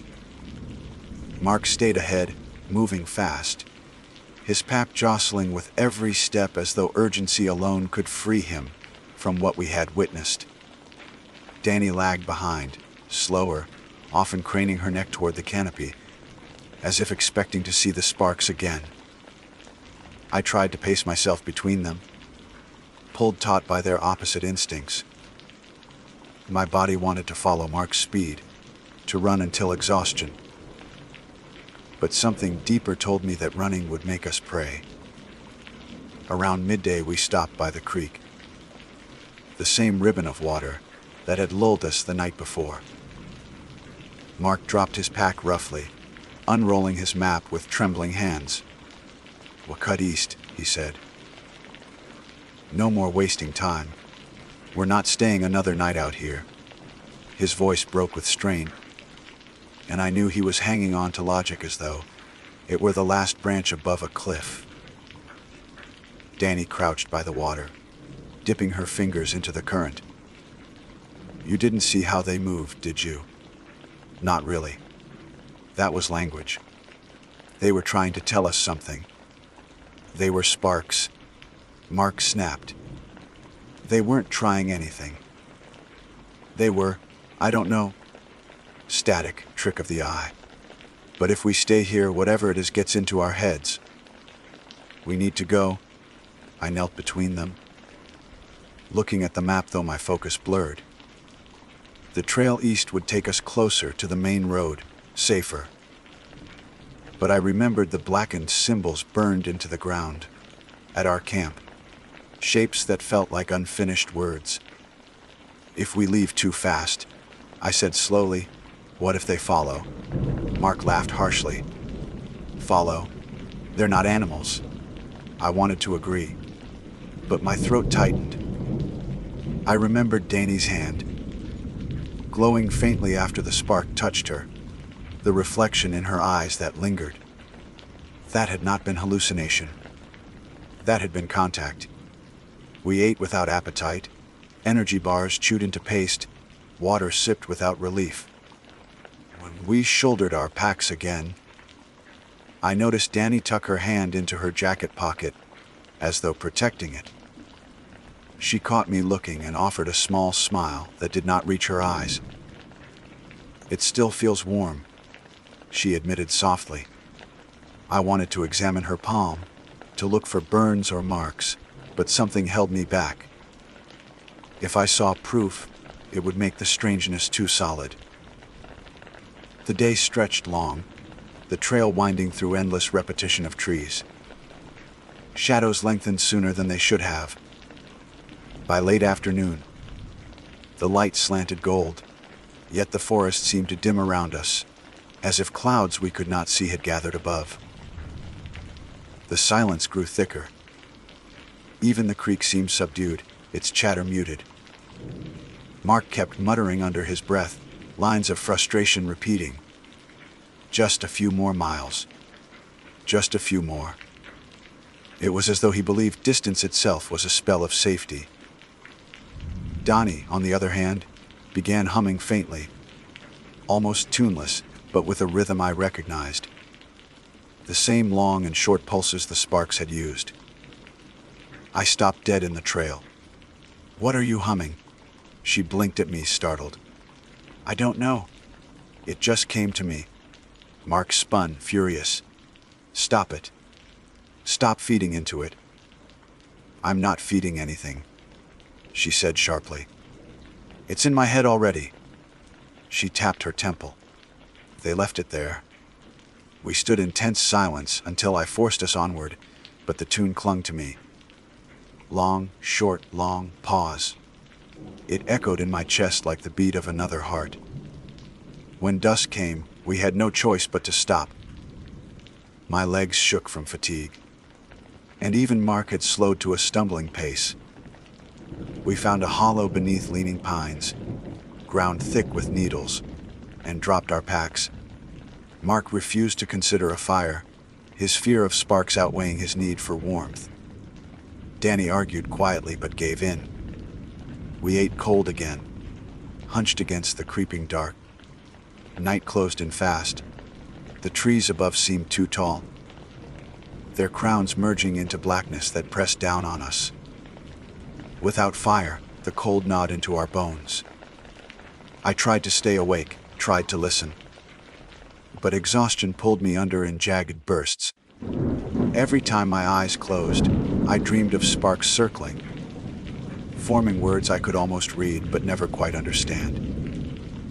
At some point deep into night, I woke to whispering. At first I thought it was wind, then water.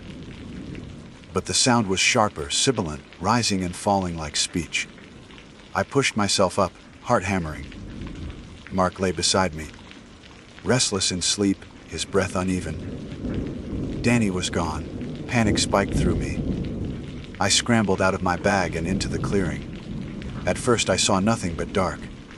Then I noticed the glow, faint, golden, pulsing, from deeper in the trees. I crept closer, fear locking my throat. Dani stood among the trunks, her figure outlined by circling sparks. They moved slower now, closer, almost tender, weaving patterns around her body. She held her palm out, the same hand that had been touched before, and the sparks hovered above it like moth drawn to a flame. Her lips moved. She was speaking with them, though no sound reached me. I wanted to rush forward, drag her back. But I froze, rooted by awe as much as terror. The sparks responded to her gestures, pulsing in time with her words, their patterns growing more precise. For the first time, I saw letters form clearly. Shapes that mimicked our alphabet, though imperfect, shimmering with effort. They spelled one word, H-E-A-R. Dani's shoulders trembled. She turned slightly, eyes catching the glow, and in them I saw golden reflections swirling like coals. When she finally spoke aloud, her voice was not entirely her own. It carried an echo, layered as though another voice spoke in unison. "They want us to hear," she whispered. I stumbled back, breath ragged, the forest spinning. Mark woke then, calling our names, his voice breaking the stillness. The sparks flared in sudden agitation, scattering briefly before reforming around Dani. She gasped, clutching her head, and the glow in her eyes flickered. I bolted forward, grabbed her arm, and yanked. The sparks hissed, crackling like burning logs, but they did not follow as I dragged her into the clearing. Mark cursed, wide-eyed, backing from us as if we were both dangerous. "What the hell were you doing?" "I didn't mean to." Dani sobbed, collapsing onto her knees. "They wouldn't stop. They know things." "What things?" My voice shook. She pressed her hand to her chest, trembling. "They showed me images. Fire spreading through forests, people running, whole towns lit with sparks. They said we are part of their breath." The words made no sense, yet they chilled me more than anything else. I thought of every fire that had consumed acres of forest, of every warning about campfires left untended. Sparks were never just sparks. They were messengers. That night we did not sleep. We huddled close, watching the dark, every flicker of light between branches making us flinch. Dani's eyes glowed faintly still, a restless shimmer she could not hide. Mark avoided her gaze, his fear turning into blame. I sat between them, my mind spinning with the word they had spelled. Hear what? Hear ourselves. By morning, we were 3 shadows of people, brittle with fatigue. We packed in silence, too weak for argument. As we set out, I noticed small blackened marks on the ground again, shapes half formed, as though the sparks had written through soil during the night. I did not look closely. The trail seemed endless, the forest heavier. At one point, Mark snapped a branch in frustration, hurling it into the underbrush. The moment it landed, a faint golden flicker burst from the impact, as though even dead wood carried embers waiting to rise. His face went pale, his mouth clamped shut. The sun offered no comfort. Its light seemed dulled, competing with something unseen. The rhythm Dani had hummed haunted each step, long and short pulses beating through my skull. Even Mark began glancing skyward nervously, as though expecting the sparks to descend again in daylight. By late afternoon, when the trees thinned slightly, I realized with sick certainty that no matter how far we walked, the language was following us. The forest did not release us because it did not need to. Fire lives everywhere there is air, and air is inescapable. By the 3rd day, our bodies were husks carried forward only by dread. My legs trembled with each step, not just from exhaustion, but from the gnawing sense that movement itself had become pointless. The trail was supposed to lead us east toward the road, but every bend looked like the one before. Every ridge mirrored the last. I had walked enough backcountry to know when I was lost. This was not lost. This was circling. Mark's desperation sharpened. He barked orders that made no sense. Move faster. Don't look back. Stop listening. His voice cracked into shouts at times, startling birds into flight, though even those flurries seemed quieter than they should have been. Danny walked beside me, her silence worse than his noise. Her eyes had not stopped flickering since that night among the trees. The glow was faint in daylight, but I could see it in her pupils when the sun struck, at an angle, tiny golden motes like sparks suspended in water. Around midday we reached a small clearing, where the ground dipped into a shallow bowl. The soil was scorched, the trees around its rim blackened. It was as if a fire had burned there years ago, though no ash remained, no smell of char. The moment I stepped into it, my chest tightened. The air pressed heavy, humming faintly. I stopped short, but Danny kept walking into the center. Mark swore, grabbing her arm, but she shook him off with a strength I did not expect.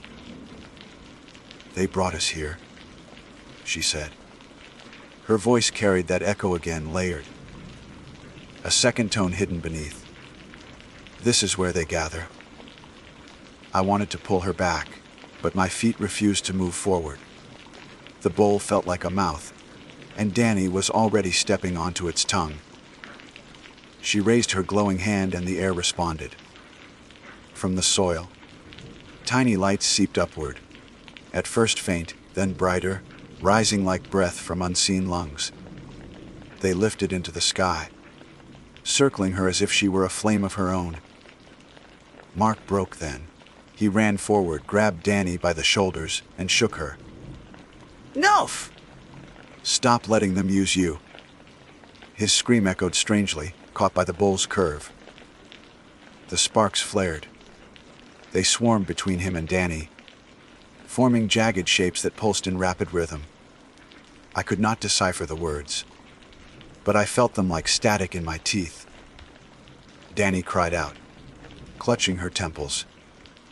Mark staggered back, his skin illuminated by crawling light. For an instant I thought he was on fire, but it was only the glow licking across him, tracing his outline.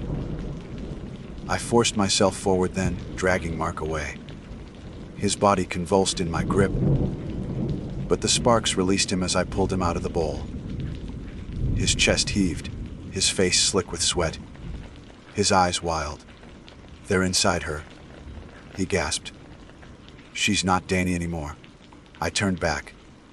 Danny stood tall in the center, sparks spiraling around her like a crown. Her hair lifted as if in wind, though the air was still. She lifted both arms, and the sparks pulsed together, coalescing into clear letters for the first time. F-I-R-E. The word burned above her head, each letter flickering like a brand. Then another followed. B-R-E-A-T-H. The letters hung, seared into vision, impossible to deny. I whispered them aloud, the sound trembling in my mouth. Fire breath. The words made no sense, yet they resonated with the images Danny had described. Forests burning, towns consumed. Danny's gaze shifted toward me, and for a moment I saw her, the friend I had invited, the woman who had trusted me. Then the golden reflection deepened, swallowing her pupils until her eyes glowed entirely. When she spoke, the echo dominated her voice. "We are the breath. We are the language. You are only the tinder." My knees weakened. The meaning was simple. To them, we were fuel. Mark lunged forward again, reckless with fear, but I caught him, forcing him down. "Don't," I hissed. You'll burn yourself." His eyes filled with fury and despair, but he let me hold him. The sparks thickened above Danny, growing brighter until the entire bowl blazed with their light. The ground trembled faintly beneath my feet, a vibration rising through soil into bone. The letters shifted, collapsing into new shapes, words I dreaded but could not look away from. STOY. The command pulsed, steady and final. I knew then we would not leave. Not all of us. Mark must have read the same truth, because he tore free of my grip, stumbled backward up the slope, and bolted into the trees. His crashing footsteps receded, swallowed by distance. I wanted to chase him, but my body locked in place. Something unseen held me there, tethered to the bull and to Danny. She turned slowly, her face serene in the glow. "They chose me," she said softly, her own voice surfacing for a fleeting second. "I can hear them clearly now. They are not cruel. They are old. They only want to be heard." "And what about us?" My voice cracked. She smiled, sad and radiant. "You already gave them what they wanted. You lit the match." The truth hit me like a blow. The fire I had failed to build, the sparks that had risen, it had all begun with me. I had invited them. The bowl brightened until my vision blurred. Heat pressed against my skin, though no flame touched me. I staggered backward, gasping, my pack dragging me down. I thought I would collapse, but then the light dimmed. The sparks lifted higher, thinning, scattering into the canopy. Danny sank to her knees, her glow flickering. I rushed to her side, catching her before she fell. Her skin was hot to the touch, her breath shallow. The golden motes in her eyes flickered like dying embers. She clutched my wrist weakly. "They're not done," she whispered. "They'll come again. Fire always returns." Then her body went limp.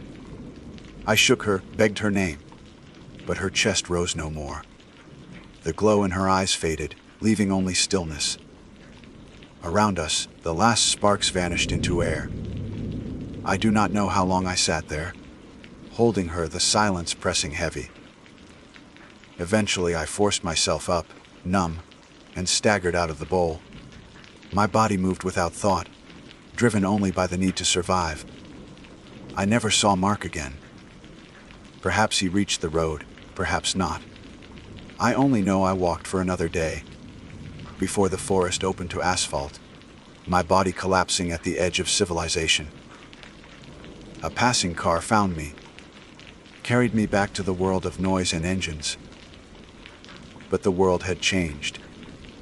Even now, weeks later, when I strike a match to light a candle, I see sparks linger too long. I watch them drift, forming half shapes in the air before fading.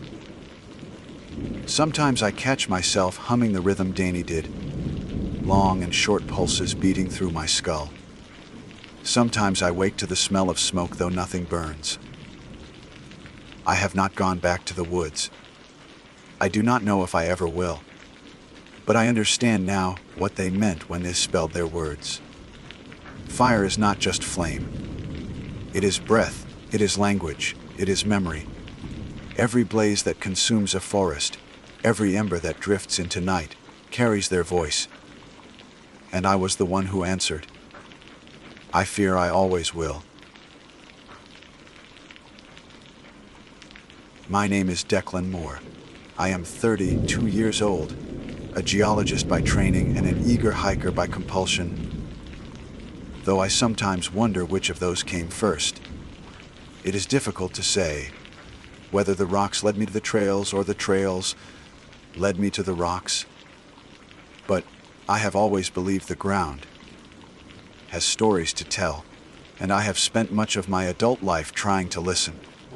That was how I found myself in a canyon that locals spoke of only in half, joking tones, as if the act of laughter could dull the weight of the warning. It was not marked on maps in any official way.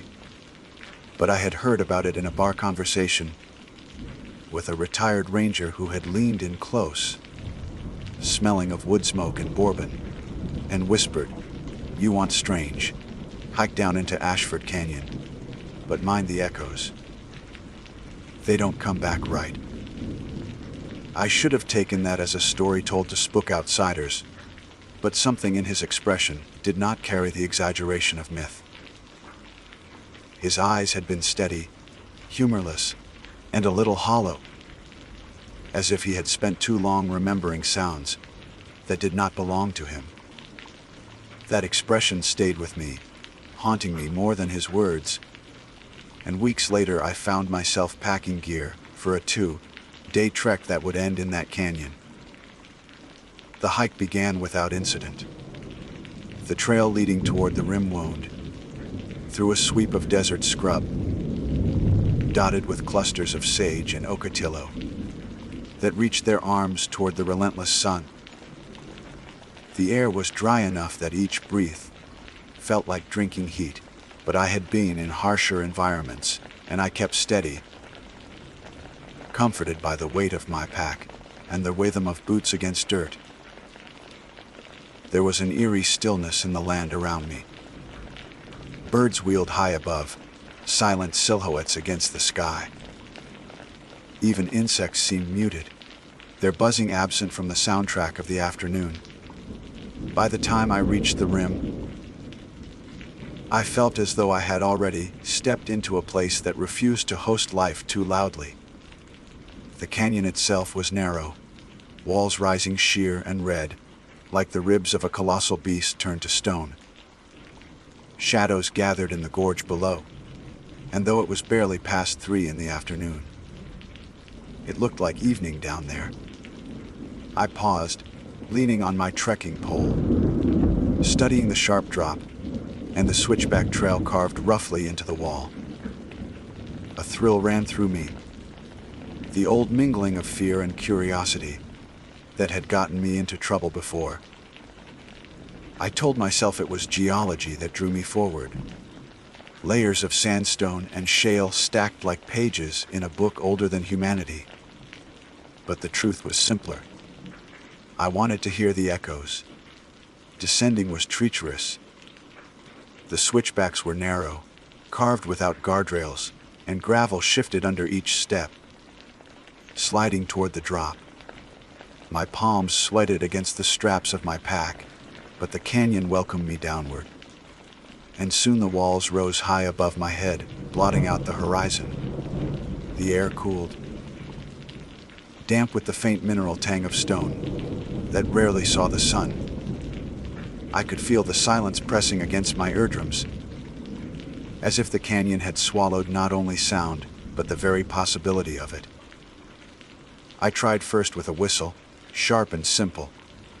It should have bounced, warbled, returned to me from the rock. Instead, what drifted back was warped, stretched thin, as though dragged across distance it should not have traveled.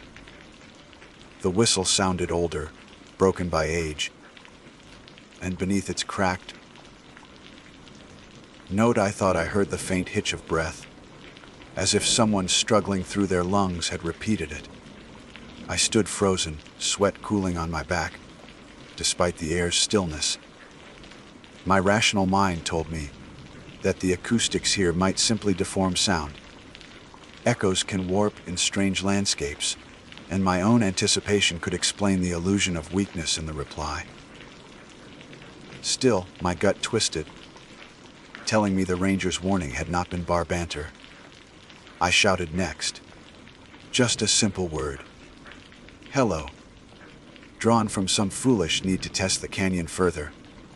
The word came back, but it did not match. The reply was raspier, as though gravel had lodged in the throat of whoever had spoken. Worse, it was closer. It had not traveled out and rebounded. It had shortened the distance, like someone repeating my call from just a little further down the trail. I tried again, louder this time, heart hammering. Hello? The canyon answered at once. Hello, but it was not my voice. It was an echo of myself aged decades, worn to bone and smoke, like a man whose years had burned him hollow. The sound rattled off the stone, but not away from me, toward me. That was the moment I realized I was not alone. I kept walking, because to stop would have been to admit fear had mastered me. And in a place like this, fear felt like surrender. The canyon floor stretched out, winding deeper between the red walls, and I followed it, telling myself I was gathering data. Every so often I would test the air, whistling or clapping, and each time the reply grew stranger. Sometimes it would come from behind me, even though I faced forward. Sometimes it would overlap, as if two voices were racing to be the first to repeat me. One always sounded more human than the other. By evening, I had reached a flat shelf of stone near a bend in the canyon and decided to make camp. My tent went up quickly, hands moving with the muscle memory of too many nights under the sky, but my nerves were frayed. I kept glancing at the canyon walls, expecting shapes to detach from the shadows. The air tasted wrong, metallic on my tongue, as though I were breathing something that had sat too long in stillness. When night fell, it did so with weight. The stars above were only a thin sliver between the canyon walls, and darkness pressed in like damp cloth.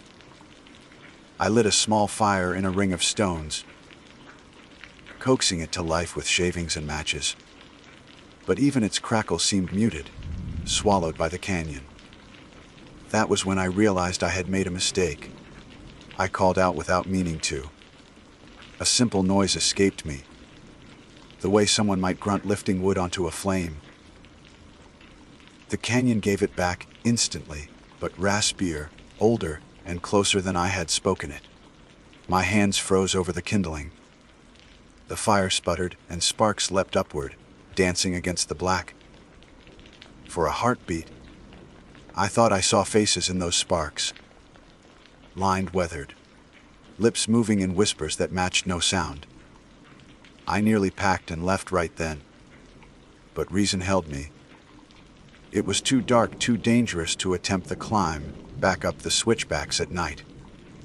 Better to stay put until dawn. That was the decision that sealed what followed. Sleep came in fragments. Every time my eyes drifted closed, I woke to the sound of my own voice, calling my name from outside the tent. Sometimes it was my exact voice. Sometimes it was ruined with age, dragging each syllable like a weight. Once I woke to it calling in a whisper that seemed inches from the fabric, as though lips brushed against the nylon. I tried to ignore it, burying myself deeper in the sleeping bag, but one truth burned through my mind. The canyon was not echoing me. It was speaking to me, learning me, and coming closer with each borrowed word. When morning finally bled into the sky, I stumbled out, exhausted and pale. The fire was ash. The canyon walls loomed silent, innocent in the daylight. Yet when I tested again, a simple clap of my hands, the reply came not from the far walls, but from directly behind me, delayed by less than a second. I spun, and of course, nothing was there. But the delay was shrinking. I should have left immediately. I told myself I would. But instead, I repacked slowly, hands trembling, trying to force order onto the chaos of my nerves. I needed to understand what was happening. Curiosity was a noose, and I kept tightening it around my neck. That afternoon, I hiked deeper. The walls narrowed further, and in places I could touch both sides with my palms. I tested the echoes again, shouting nonsense syllables, and each reply came back with less distance, less delay. The rasp grew clearer, the human quality undeniable. At times, the voice did not even wait for me. It spoke first, short words, my name, fragments of sentences I did not remember speaking. At a certain bend in the canyon, the air grew cold, though the sun should have warmed it. I paused there, sweat cooling too fast on my skin. The silence thickened, and I realized I was listening not for an echo but for breath. Declan. It was my name, spoken in a voice that was mine and not mine, aged and ruined, coming from no direction I could pin. The sound was not faint or distant. It was right beside me. I did not move. I could not. The canyon had finally answered in full. And for the first time, it had not waited for me to speak first. The moment the canyon spoke first, something inside me unraveled. I wanted to run, to scramble back to the switchbacks and claw my way out, but fear pinned me in place. My pulse thundered in my ears, but even that seemed absorbed by the stone. The voice had said my name in a way that made it impossible to dismiss as illusion. It had weight, intention, and an unsettling patience. I forced my legs to move, slow and mechanical, one foot sliding in front of the other. My mind fought itself, one part insisting on the rational explanations I had always leaned on, the other whispering that reason had already failed here. I was no longer dealing with echoes or distorted sound waves. The canyon was speaking, and it was using me as its script. Hours stretched strangely as I hiked deeper, the sun a faint ribbon overhead. I kept testing the canyon against my better judgment. A whistle, a cough, even the strike of my trekking pole against the stone. Each time, the reply returned sooner, sharper, until there was no gap between my act and its repetition. It was not an echo anymore. It was accompaniment. I stopped to drink water, unscrewing the cap from my bottle with trembling hands. As the plastic creaked, I heard the exact sound mirrored behind me. I whipped around so fast my neck ached, but the canyon lay bare, empty rock and shadows. I sat heavily on a boulder, bottle shaking in my grip, and muttered, "This isn't real." The canyon answered, "This isn't real." But the voice carried a sneer, a knowingness that I had not put into the words. I dropped the bottle. It clattered against stone, and the sound was doubled instantly by something else that was not the bottle, but a perfect mimicry of it. I pressed my palms into my eyes until colors danced in the dark, willing myself to believe fatigue and stress explained it. But deep down, I already knew fatigue had nothing to do with this. By late afternoon, I reached a fork in the canyon. The path split in two directions, one continuing narrow and straight, the other curving wider, with boulders littering its floor. My map was useless here. This place was not supposed to exist on paper. I stood, chewing my lip, debating which way to go. Behind me, a voice rasped, "Left." I spun again, heart in my throat. I had not spoken. This was no echo. It was a command. My breath came in short bursts, and sweat stung my eyes. "Who's there?" I shouted. The canyon answered, but not in the rasp this time. It was my own voice, strong and clear. "Who's there?" Then, another voice joined it, older, cracking, "Left." My legs moved before my mind could stop them. I turned down the left path, stumbling over loose rock, terrified of what might happen if I disobeyed. It was easier to move forward than to fight, though I hated myself for obeying. Each step I took, the canyon grew darker, as though shadows thickened unnaturally, bending the light. The voice followed, sometimes repeating my labored breathing, sometimes muttering my name. Occasionally, it slipped in words I had not said, threading them into the rhythm of my steps. Closer, closer now, almost. I stopped once, rage flaring in me, cutting through the fear. "Stop it! You're nothing but noise." I shouted at the walls. The canyon swallowed my words and then threw them back, louder than I had spoken. Sto. You're not beats no sir. The shout rattled the rock, reverberating in ways that made the ground tremble. Dust rained from above. I pressed against the wall until the vibration died down, my anger gone, replaced by a hollow dread. When I finally made camp again, I did so without a fire. I could not bear the thought of more sparks feeding the canyon's appetite for mimicry. I ate cold rations, chewing each bite slowly, listening as every crunch of granola was echoed a heartbeat later. Lying in the tent, I wrapped myself in the sleeping bag, trying to pretend I was anywhere else. But the whispers came. They began with my name, repeated endlessly, a chant in different tones. Some were childlike, high and giggling. Others were deep, broken, like lungs full of ash. Then came words strung together into sentences, stitched from my own voice. You shouldn't have come here. You shouldn't have come here. You shouldn't. I clamped my hands over my ears, but the sound seemed to come from inside my head. I whispered to myself, desperate, "It's not real."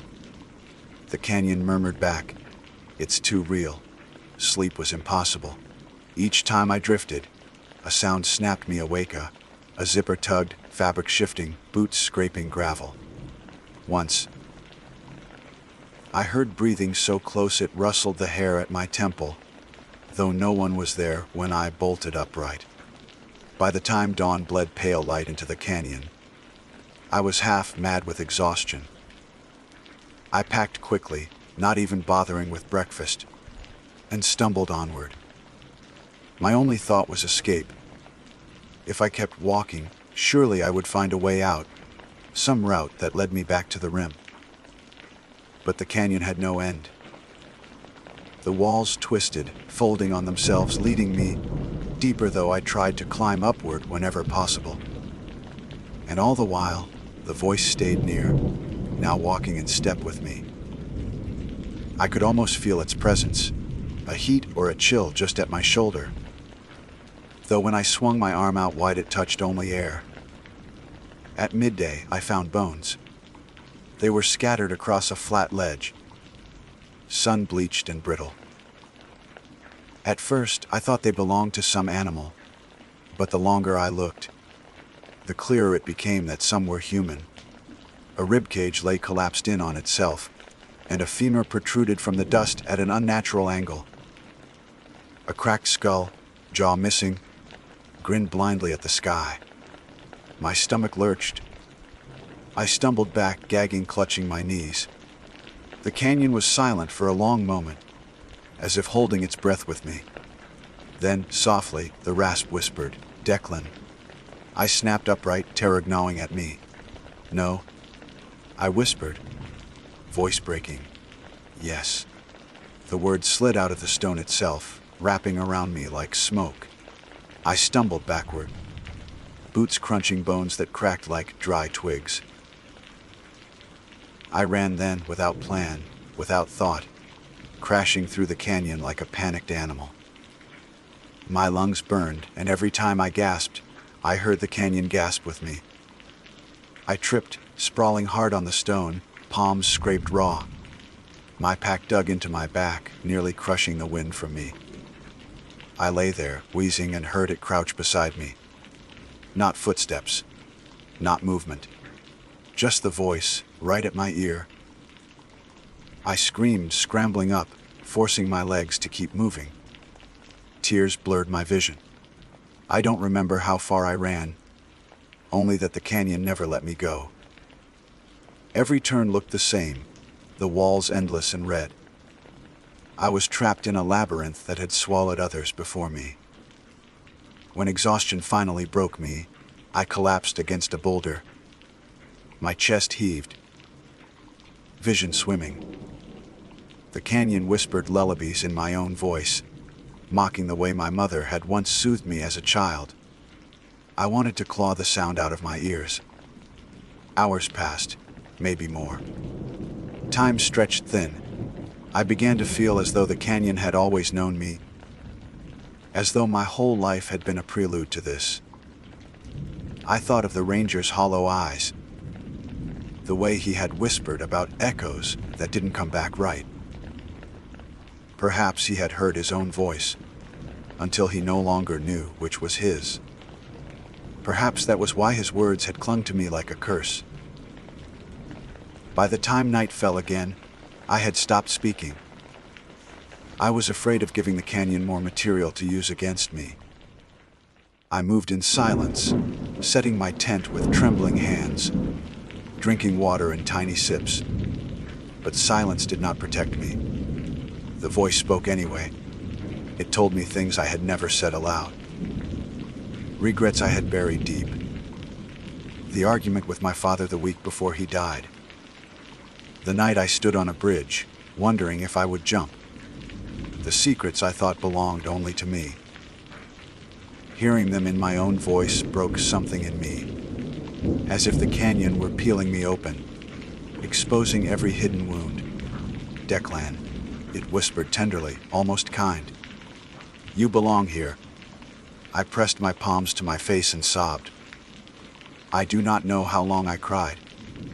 The sound echoed back, layered and multiplied, a chorus of myself weeping from every shadow. When I finally fell into a shallow, broken sleep, I dreamed of the bones I had seen, except they were not lying still anymore. They rose, brittle limbs creaking, skulls turning toward me. They opened their jaws, and my voice poured out of them. I woke screaming. The canyon screamed with me, and when silence finally fell, I realized with horror that I could not remember which of us had stopped first. I woke to the sound of myself breathing, except it wasn't me. My chest was still, lungs shallow and restrained, but the noise was louder, raspier, dragging in air like a bellows that had burned too long. I sat up slowly, every muscle trembling, and the tent felt smaller than before, walls leaning in as if the canyon itself had decided to inhabit my shelter. I unzipped the flap with shaking hands. The air outside was darker than it should have been, though dawn should have been close. The canyon walls pressed in. Red stone turned to black silhouettes.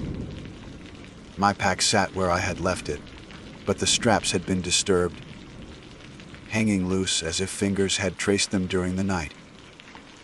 I whispered, barely daring the words. I have to leave. The canyon replied instantly, my voice overlapping itself. I have to leave. But then came another voice, deeper. Ruined, no one leaves. Something snapped inside me. I lurched to my feet, tore the tent down in a frenzy, stuffing fabric into my pack with no care for order. I wanted only to move, to climb, to find the switchbacks and the sky. My hands were clumsy with panic, my breath jagged.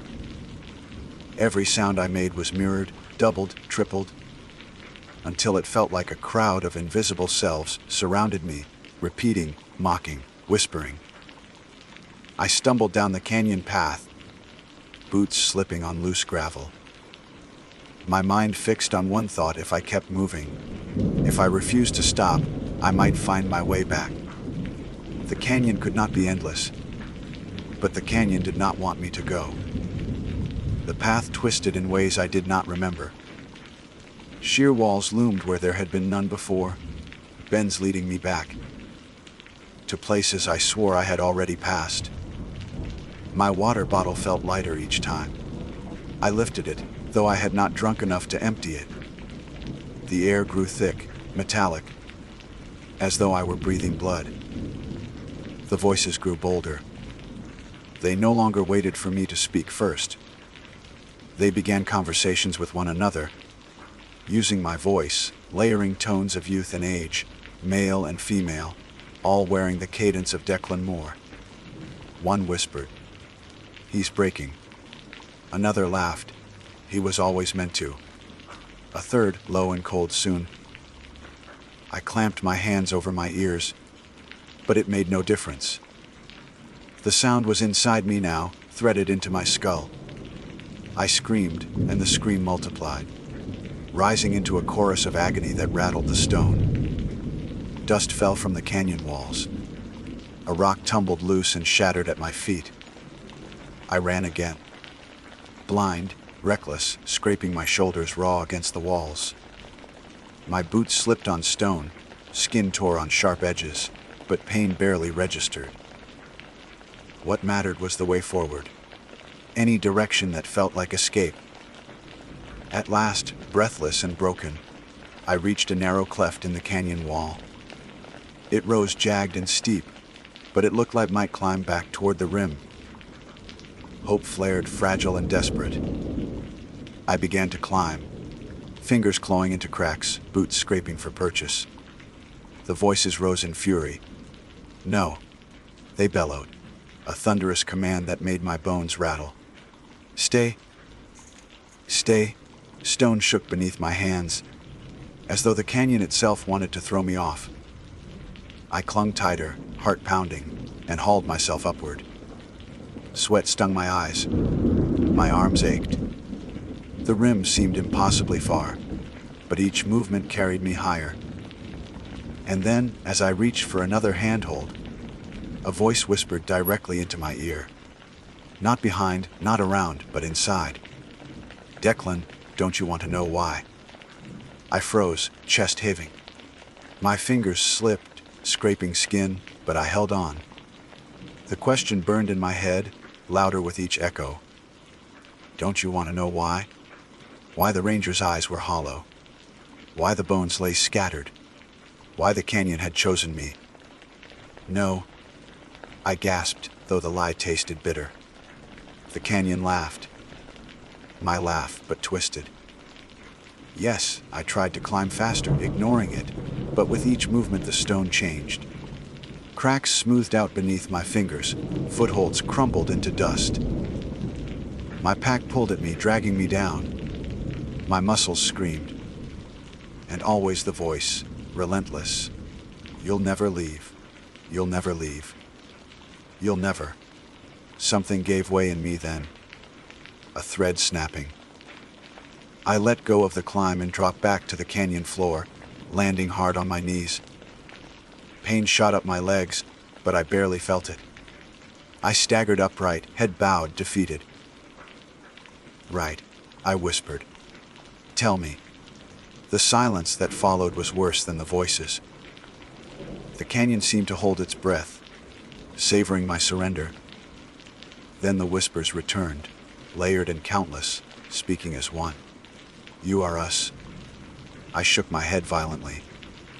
No, you are us. They repeated louder until the walls themselves trembled. Every word you spoke, every sound you gave, we took. Every secret, every memory, every fear. You are stone and voice now. You belong to the canyon. I stumbled backward, clutching my skull, screaming denial. But my scream did not sound like mine anymore. It was older, raspier, broken. The canyon had stolen my voice, leaving me with something else.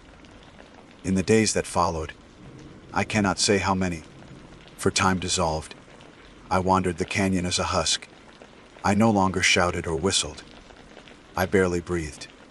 Yet the voices continued. Louder than ever, filling the silence with every word I had ever spoken, every thought I had buried. Sometimes they spoke of things I had not yet done, fragments of a future that twisted like smoke. I began to see shapes at the edges of my vision. Figures walking beside me, their outlines shifting, translucent, but their faces unmistakable my own. Dozens of Declans, all at different ages, all whispering. One was a child, eyes wide with fear. Another was an old man, stooped and frail, skin sagging. Another still was me as I was in that moment, hollow-eyed, broken. They watched me, lips moving, though no sound left them. The sound came from the canyon itself, endless and consuming. Once, I passed the bones again. only this time they were not scattered. They sat upright, arranged neatly, as though waiting. And when I looked closer, I saw the skull bore my features. That was when I understood. The canyon did not take lives in blood and violence. It took them in sound, in self, until all that remained was a hollow body, forgotten, while the voice became part of the chorus. I tried once more to climb out. I don't remember how far I got. Perhaps I reached the rim, sunlight burning my eyes, lungs heavy with freedom. Perhaps I only dreamed it, because when I woke, I am not sure if I woke. I was lying on the canyon floor again, dust in my mouth, voices all around. Now I walk endlessly, circling the same bends, seeing the same walls. Sometimes I imagine I hear footsteps that do not belong to me, and I know another hiker has entered. Sometimes I try to shout a warning, but the canyon steals my words before they can leave my throat. It makes me say other things instead. Crueler things, things that draw them deeper. I think of the ranger often, the way his eyes looked when he told me about this place. He had been here too. Perhaps he still is. Perhaps every hollow-eyed stranger who ever whispered warnings in bars or left bones in sunlit clefts was not trying to save others, but simply echoing what the canyon made them say. I do not know if I am still Declan Moore. My name feels strange in my mouth, borrowed, like the canyon has chewed it and given it back in tatters. My voice does not belong to me anymore. It belongs to the walls, to the endless red stone, to the echoes that never return right. If you ever find yourself at the rim of a canyon, where silence feels heavy and the air tastes metallic, turn back. Do not listen for the echoes. Do not test them. Because the moment they answer a voice that is almost yours, it is already too late.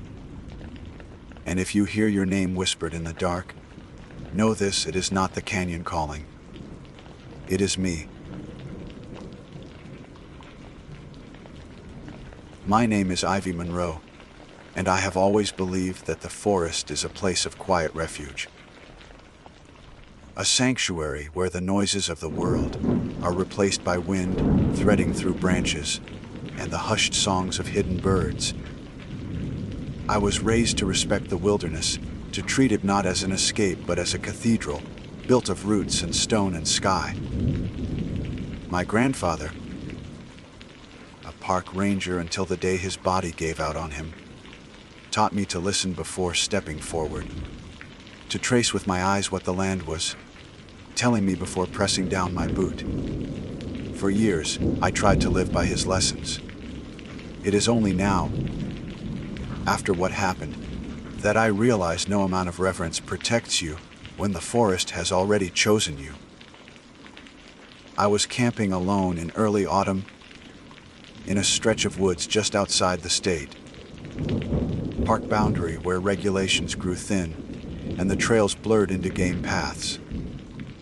My friends asked why I insisted on going alone, and I told them the usual half-truths: that solitude sharpened my writing, that quiet air could heal my restless thoughts, that I was safer out there than in the company of strangers.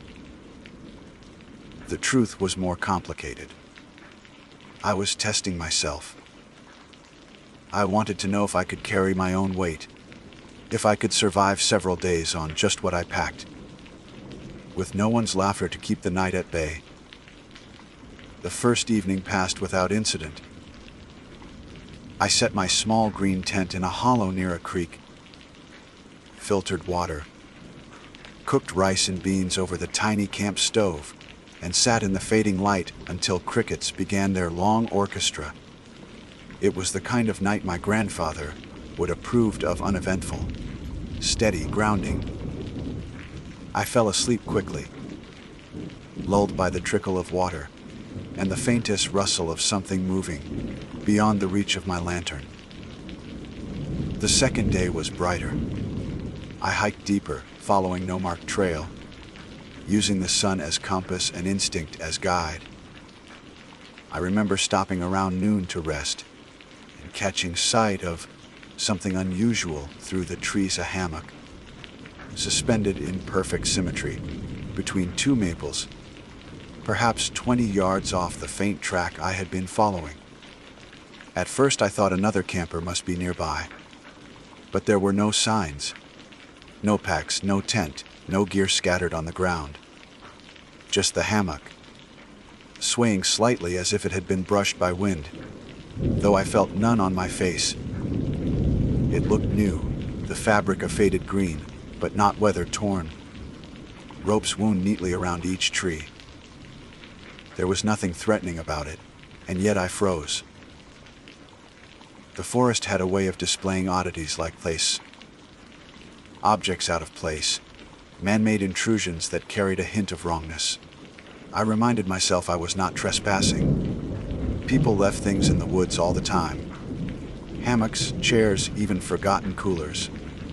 Still, the emptiness of the space around it unsettled me. I circled once, scanning for footprints. The ground showed old leaves and pine needles. Nothing recent. My better judgment told me to keep moving, to treat it as someone else's claim. But my legs disobeyed. Perhaps it was the lure of comfort, or the idea that a short rest suspended above the damp earth might ease my shoulders. I told myself that a single moment in a hammock did not make me a thief. So I stepped closer, laid my pack against a tree, and pressed a hand against the fabric. Cool, dry, sturdy. The ropes creaked faintly but held strong. I lowered myself in, inch by inch, careful not to flip. The hammock accepted my weight, rocking me gently. I laughed under my breath at how ridiculous I had been to hesitate. It felt good, better than good. It felt as though the trees themselves had cradled me. I must have drifted off. Sleep came fast, with a heaviness I did not question. The rocking lulled me deeper, and though part of me thought I should not allow unconsciousness to steal hours of daylight, another part whispered that it was safe here, that I was meant to be here. That whisper sounded like my grandfather's voice. When I opened my eyes again, the light was wrong. It was dimmer, cooler, sliding toward dusk. More alarming than the time, though, was the pressure across my chest. I tried to sit up and could not. My arms were pinned. I blinked hard, looked down, and saw that the hammock had closed over me. The fabric was no longer a shallow curve, but had folded itself shut, edges overlapping like the lips of a pod. Ropes that I had not noticed before were laced across my chest, my arms, my legs. They were not tied in knots but woven, looped in a pattern like a spider's design, constricting without slack. The more I twisted, the tighter they pulled. My breath quickened, and the hammock swayed violently. Panic should have sent me screaming, but what left my throat was a muffled rasp, as though the forest swallowed the sound. I struggled, rolling my shoulders, kicking against the cocoon that now enveloped me, but the ropes gave no mercy. They flexed like living fibers, adjusting, pulling taut where I had loosened them. I do not know how long I fought before exhaustion made me still. The forest around me was quiet, unnervingly so. No birds, no insects, no wind. Just the faint creak of rope against bark, as though the trees themselves were listening. I tried to think logically. Perhaps I had rolled too deeply into the hammock, twisted myself in its cords. But logic frayed quickly when I realized that were not the same as those I had seen when I climbed in. These were thinner, darker, glistening as though wet. They crossed in deliberate patterns, not in the chaotic fashion of tangled rope. I pressed my head back and saw above me Between the branches, the fading strip of sky. It seemed farther away than before, as though the hammock had lifted me higher. My heart hammered. I thought of my pack on the ground, just out of reach. My knife was there, my water, my only lifeline. And I could not move toward it. Minutes passed, or maybe hours. The sky shifted from pale to bruised purple. My breaths grew shallow under the binding pressure. Each inhale dragged the ropes tighter. Each exhale granted me less room to fill my lungs again. I tried to calm myself, to slow the panic. My grandfather's voice whispered again in memory, the forest rewards stillness. So I lay still. I forced my eyes to adjust, scanning the edges of the cocoon. Threads pulsed faintly, like veins carrying some secret current. The trees swayed though no breeze moved them, and I could have sworn, in that fading light, that the ropes were tightening in rhythm with my heartbeat. I cannot say what force finally released me. Perhaps the trees loosened their hold, or perhaps I simply exhausted myself enough to slip free. At some point the pressure gave, the fabric slackened, and I tumbled sideways onto the forest floor. The landing knocked the breath from me, but it was breath, and I gasped at it like water. The hammock above me hung slack and empty, swaying as though it had never closed. The ropes looked ordinary again, rough, beige, frayed in spots. My pack was untouched against the tree, as though mocking my panic. If not for the deep welts across my arms and chest, I could have convinced myself it was a dream. But it was not a dream. I knew it the way you know the weight of your own bones. I staggered back to my camp with the last light, trembling, too shaken to eat. The welts throbbed. But what rattled me more was the memory of that lullaby rocking, the way the hammock had seemed to hum with its own rhythm. I wrapped myself in my sleeping bag inside the tent, but sleep was treacherous.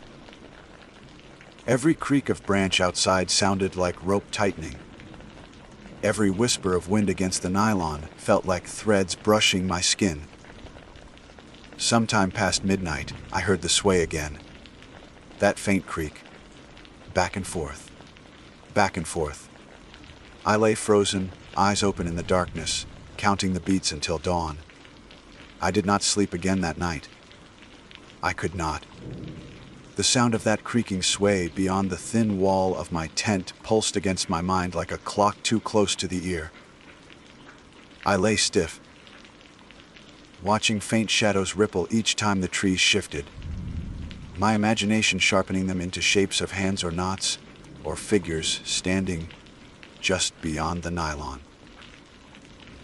When dawn at last spread gray light over the forest, relief should have followed. But instead I felt a heaviness, as though the darkness had not lifted but seeped into me. When I finally unzipped the tent, the air was cold and damp, the kind that collects dew on your lashes. My legs trembled as I stepped out, half from fatigue, half from the memory of pressure across my chest. I turned slowly toward where the hammock had been expecting. Foolishly, that it might have vanished in the night. But it was still there, swaying faintly, as if something unseen had just risen from it. I stood staring longer than I meant to. There was no reason to stay near it, and every reason to leave. Yet curiosity lingered like an infection. I wanted to know if what I had felt was real, if the ropes had truly woven themselves, if I had been cocooned like prey. My arms still carried livid marks in crisscrossed patterns. I pressed a finger to one welt, winced at the tenderness, and knew I had not dreamed. I packed quickly, my fingers clumsy with haste. My plan was simple: hike back the way I had come, retrace every landmark, until the forest surrendered me to the trailhead. But once I slung the pack on my shoulders, I realized I was not certain of the direction. In my fear last night, I had not marked my return path carefully. I had wandered off the faint track the day before without noting its landmarks. The trees all looked the same, and though the sun rose faintly through the canopy, its angle seemed less trustworthy, as if the forest itself had shifted in the night. Still, I walked. I kept my eyes fixed ahead, refusing to glance back at the hammock again. Though I felt its presence tugging at me, the forest was quieter than yesterday. No bird calls, no scampering chipmunks, no winged beats overhead. My boots sank into damp earth, and my breath became the only sound. An hour passed, maybe two. The deeper I moved, the more wrongness I felt. Once, I stumbled across a clearing filled with tree stumps, their tops carved not with saw marks, but worn smooth, as if the trees had simply given up growing at that height and chosen to stop. I hurried through without stopping. Another time I saw a line of mushrooms growing in a perfect circle, each cap a pale yellow that reminded me of bruised skin. I veered away, unwilling to test the folklore those shapes carried. By late morning I was lost. My compass needle quivered, pointing in directions that shifted as I turned. I stopped to breathe, to center myself, and that was when I heard it, the creak. That same back and forth groan of rope against bark. At first I thought it was behind me. I spun, but there was only trees. Then it sounded to the left, then the right. My chest tightened. I broke into a stride, half walking, half running. The sound followed.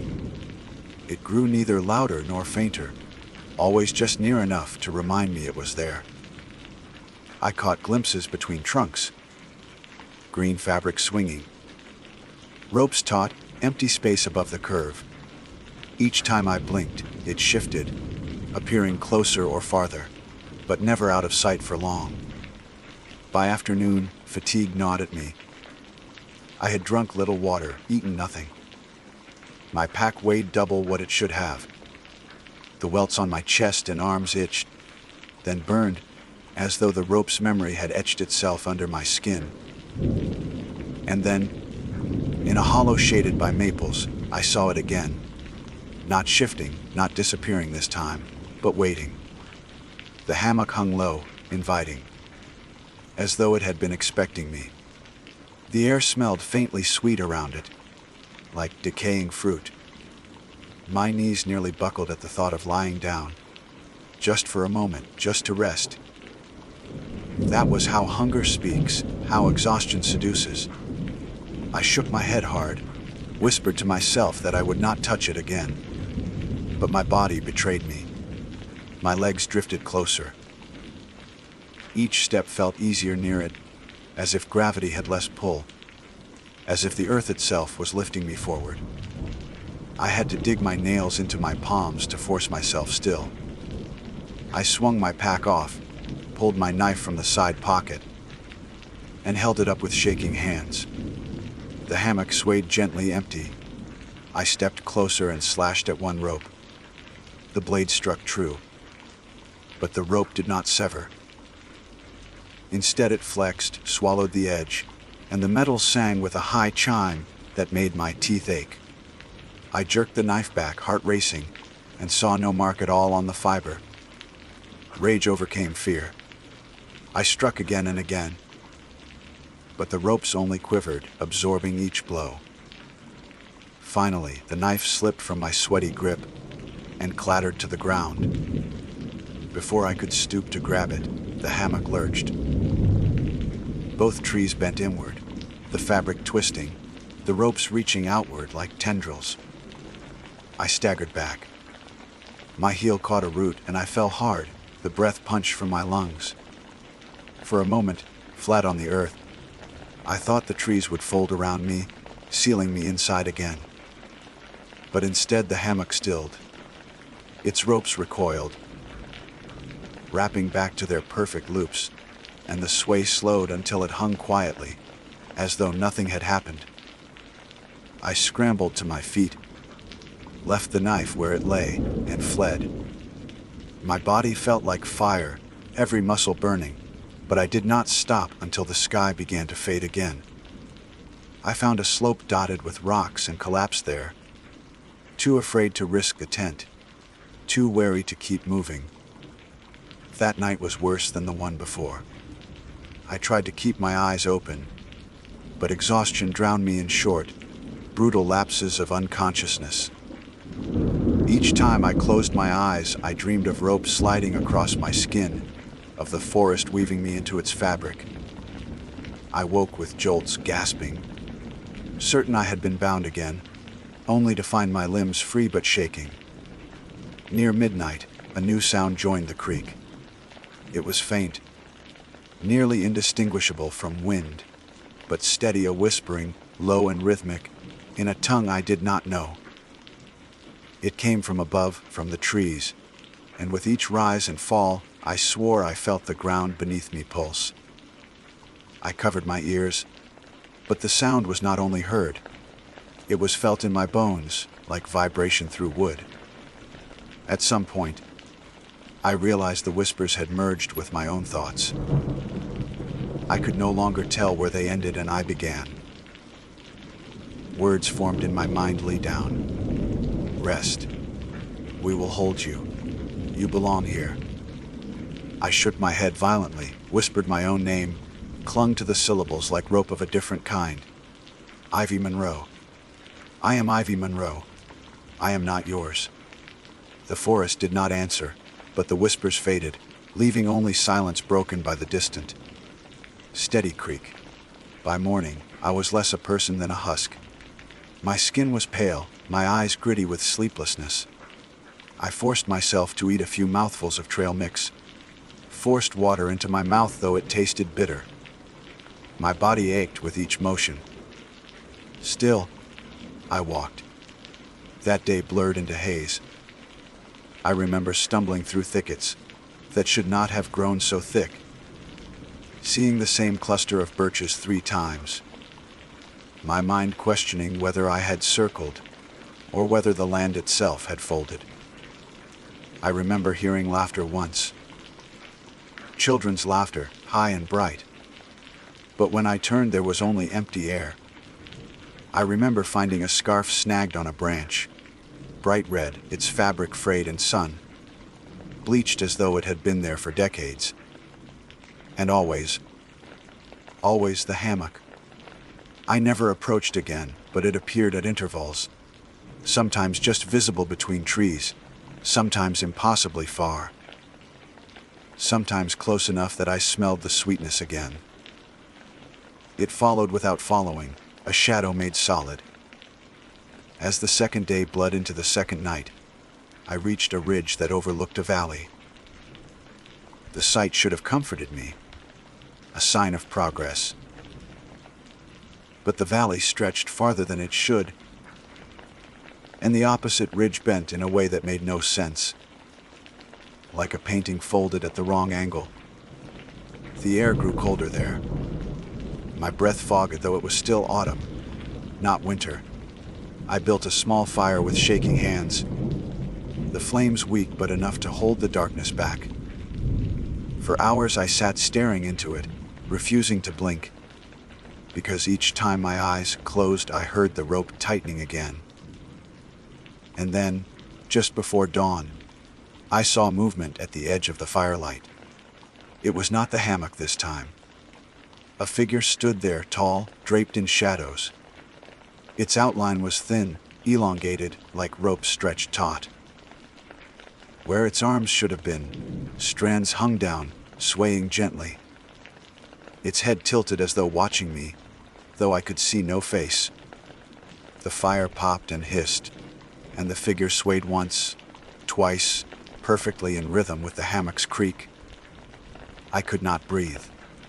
My hands dug into the earth, my chest convulsed with the effort of silence. The figure lingered, watching, or listening, for what felt like hours. Then, as the horizon began to pale, It leaned forward, ropes shifting like hair, and I heard a voice that was not sound but vibration inside me. "Lie down, Ivy. We will finish the weaving." The fire sputtered, nearly died, and in that instant the figure melted back into the trees. The creak began again, steady and patient. I did not sleep. I could not. The forest was waiting. By the time the third day rose, my body had become a map of tremors. My hands shook when I tried to light the stove, when I lifted my water bottle, when I reached to brush hair from my face. My legs quivered beneath me, as though the earth itself hummed with some frequency that only I could feel. I had no sense of direction left. My compass spun, my maps felt like lies. All I knew was that I needed to keep moving, to keep one step ahead of the whisper that pressed at the back of my skull. The forest had stopped pretending to be ordinary. The trees were too close now, their trunks bending slightly inward, roots overlapping in a lattice that forced me to pick my way, as though I were walking over woven nets.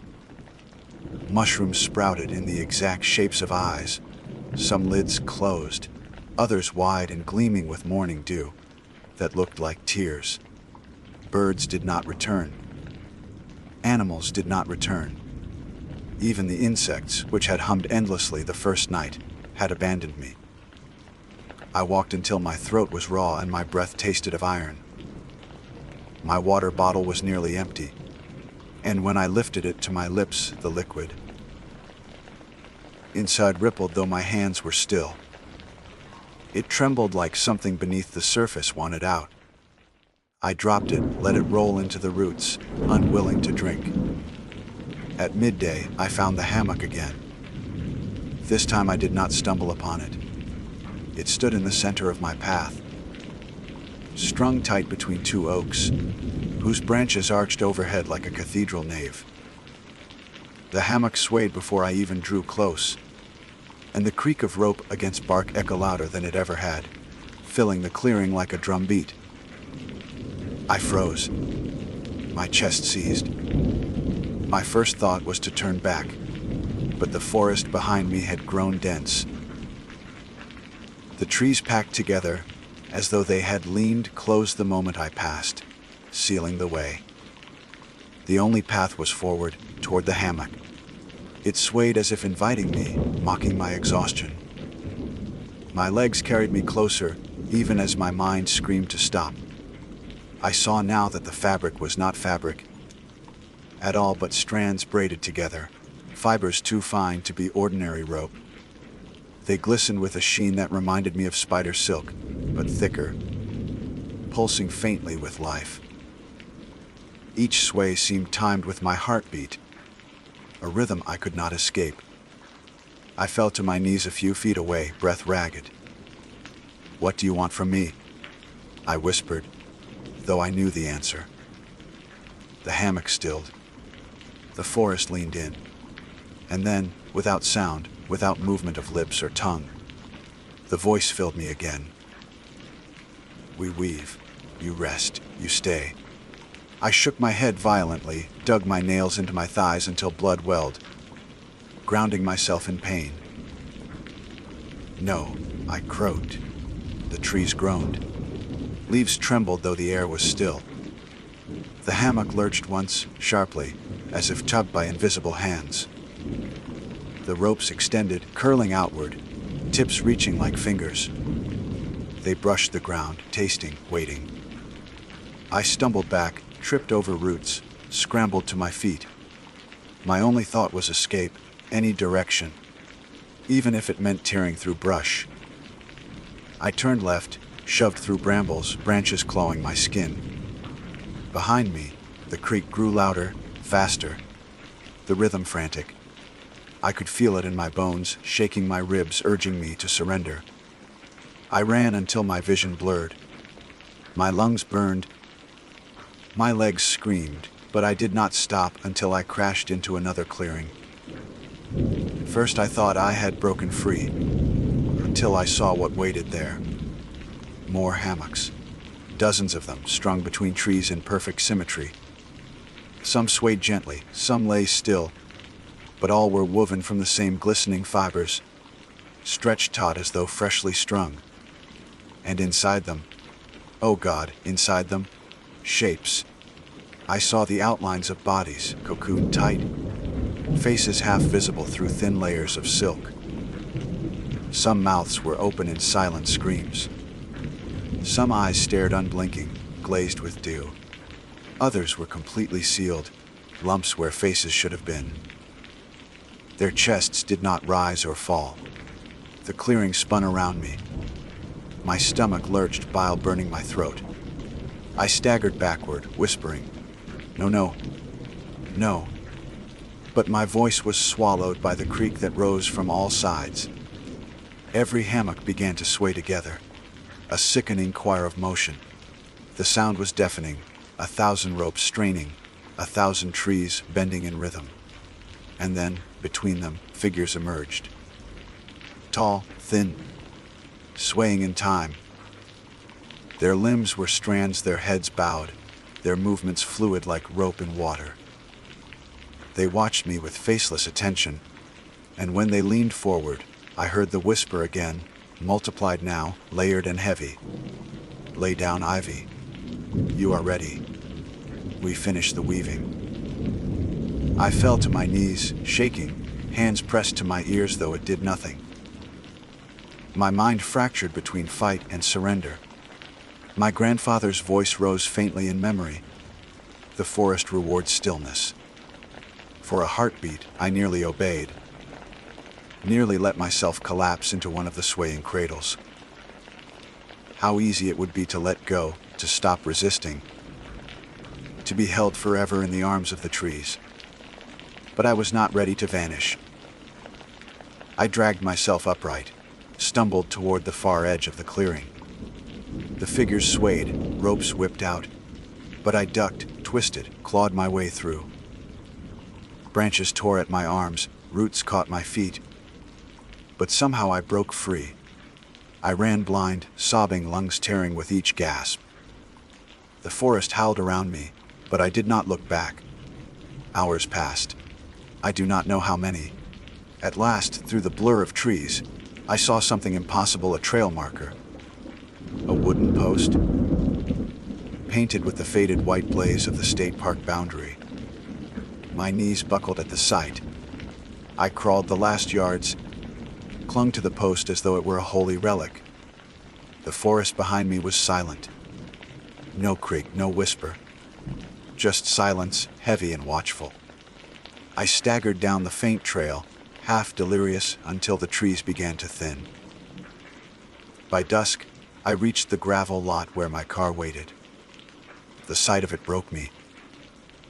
I fell against the door sobbing, fumbling with shaking hands to unlock it. When I finally collapsed inside, I locked every door, turned the key, and drove without looking back. It has been weeks since then, and still I wake in the night, breathless, certain I hear rope tightening across my chest. The welts have faded to scars, but when I press my fingers against them, I feel a faint vibration, as though threads remain woven beneath my skin. I tried to tell someone once, a friend who asked about my trip. I opened my mouth, but the words came out wrong. I said it was peaceful, that the forest rocked me to sleep, that I rested better than ever before. The smile on my lips did not feel like my own. My friend nodded, satisfied, and the conversation moved on. But when I was alone again, I sat staring at my reflection in the mirror. My eyes looked the same, yet not the same. Something swayed in them, back and forth, as though a rope tugged gently at their edges. I do not go into the forest anymore. I barely leave my apartment. But sometimes, late at night, when the city quiets and the wind threads through the alleys, I hear it again. The creak, the sway, and in those moments, I feel the urge to lie down, to let myself be rocked, to surrender to the weaving. I fear that the forest has not finished with me. I fear that it never will. My name is Ethan Ward, and I have always considered myself someone who pays attention to detail, someone who respects the boundaries set by those who know more than I do. That is what I tell myself most of the time, at least. In practice, I tend to test those boundaries, to see what lies just beyond the line that others have drawn. When I set out on this camping trip, I told myself that I would follow the rules. I had studied the posted signs, read the warnings from the park rangers, and listened to the advice of seasoned hikers who had walked these trails before me. Still, when I came face to face with the soft-eyed deer that wandered near my campsite that first evening, all of that knowledge, the printed rules, the stern warnings, the careful notes, faded into the background. I fed it, and in that moment, I did not feel like I was breaking a rule. I felt as though I was sharing something harmless with a creature that seemed curious and gentle. The campsite was tucked into a clearing ringed by trees, whose trunks leaned ever so slightly inward, as though conspiring to keep secrets from the sky. I had arrived earlier that afternoon after a day's hike, the straps of my pack biting into my shoulders, my legs heavy with the weight of the trail. I pitched my tent on the flattest patch of ground I could find and set up a small fire pit, using stones from the creek, bed a short walk away. By the time the shadows stretched long, I was easing back into a folding chair, with a simple dinner warming over the coals. The air had that cool dampness that comes after a late summer rain, and the forest smelled of moss and pine needles. That was when I saw it. The deer stepped out from between the trees, as though it had been waiting for the moment. I settled down, its body slender, its coat darker than the average doe I was used to back home. Its antlers were velvet, covered, still in their growing stage, which suggested it was young. Its ears swiveled toward me, but it showed no sign of fear. Instead, it lingered at the edge of the firelight, watching me as if expecting something. The rule had been clear on the laminated signs posted at the trailhead: do not feed wildlife. The park rangers had emphasized it again in the briefing pamphlet tucked into my pack. Feeding the animals disrupts their natural habits, makes them dependent, and invites danger. I knew all of that, but when the deer took one cautious step closer, I felt the weight of its gaze as something almost human, almost pleading. I reached into the bag of trail mix beside me and pulled out a small handful of dried fruit, tossing it lightly onto the ground a few feet away. The deer's head lowered, and it stepped closer still, its hooves pressing into the earth without a sound. It chewed slowly, its jaw working side to side, its dark eyes never leaving me even as it swallowed. I laughed softly, reassured by its calmness, and offered another piece, this time holding it between my fingers. To my surprise, the deer came close enough that I felt the warmth of its breath against my skin as it took the food from my hand. I felt a strange pride in that moment, as though I had made a friend in the wild. When the last of the fruit was gone, the deer lingered a while longer before retreating back into the trees. I watched it until the darkness swallowed its form, telling myself that I had just experienced something rare, something meaningful. What I did not realize was that, by giving in to that moment of weakness, I had opened a door I would not be able to close. That night, after dousing the fire and crawling into my tent, I drifted off to the familiar chorus of forest, sounds the chirp of insects, The distant hoot of an owl, the occasional rustle of leaves as small creatures move through the underbrush. Sleep came easily, but it did not hold me long. I woke to a sound unlike anything I had heard before. It was a scraping, a steady rasp like wood dragged across canvas. My eyes opened to the faint glow of the moon shining through the thin tent fabric. I froze, straining to listen. The sound came again. Antlers. I thought, scraping against the taut surface of my shelter. The realization should not have made sense, but it did. The deer had returned, and it was circling my tent. I held my breath, heart hammering in my chest, as the scraping moved from one side to another. The noise was deliberate, not clumsy like an animal stumbling or brushing by accident. It was purposeful, and it was accompanied by something worse. A voice. It was soft at first, muffled through the layers of fabric.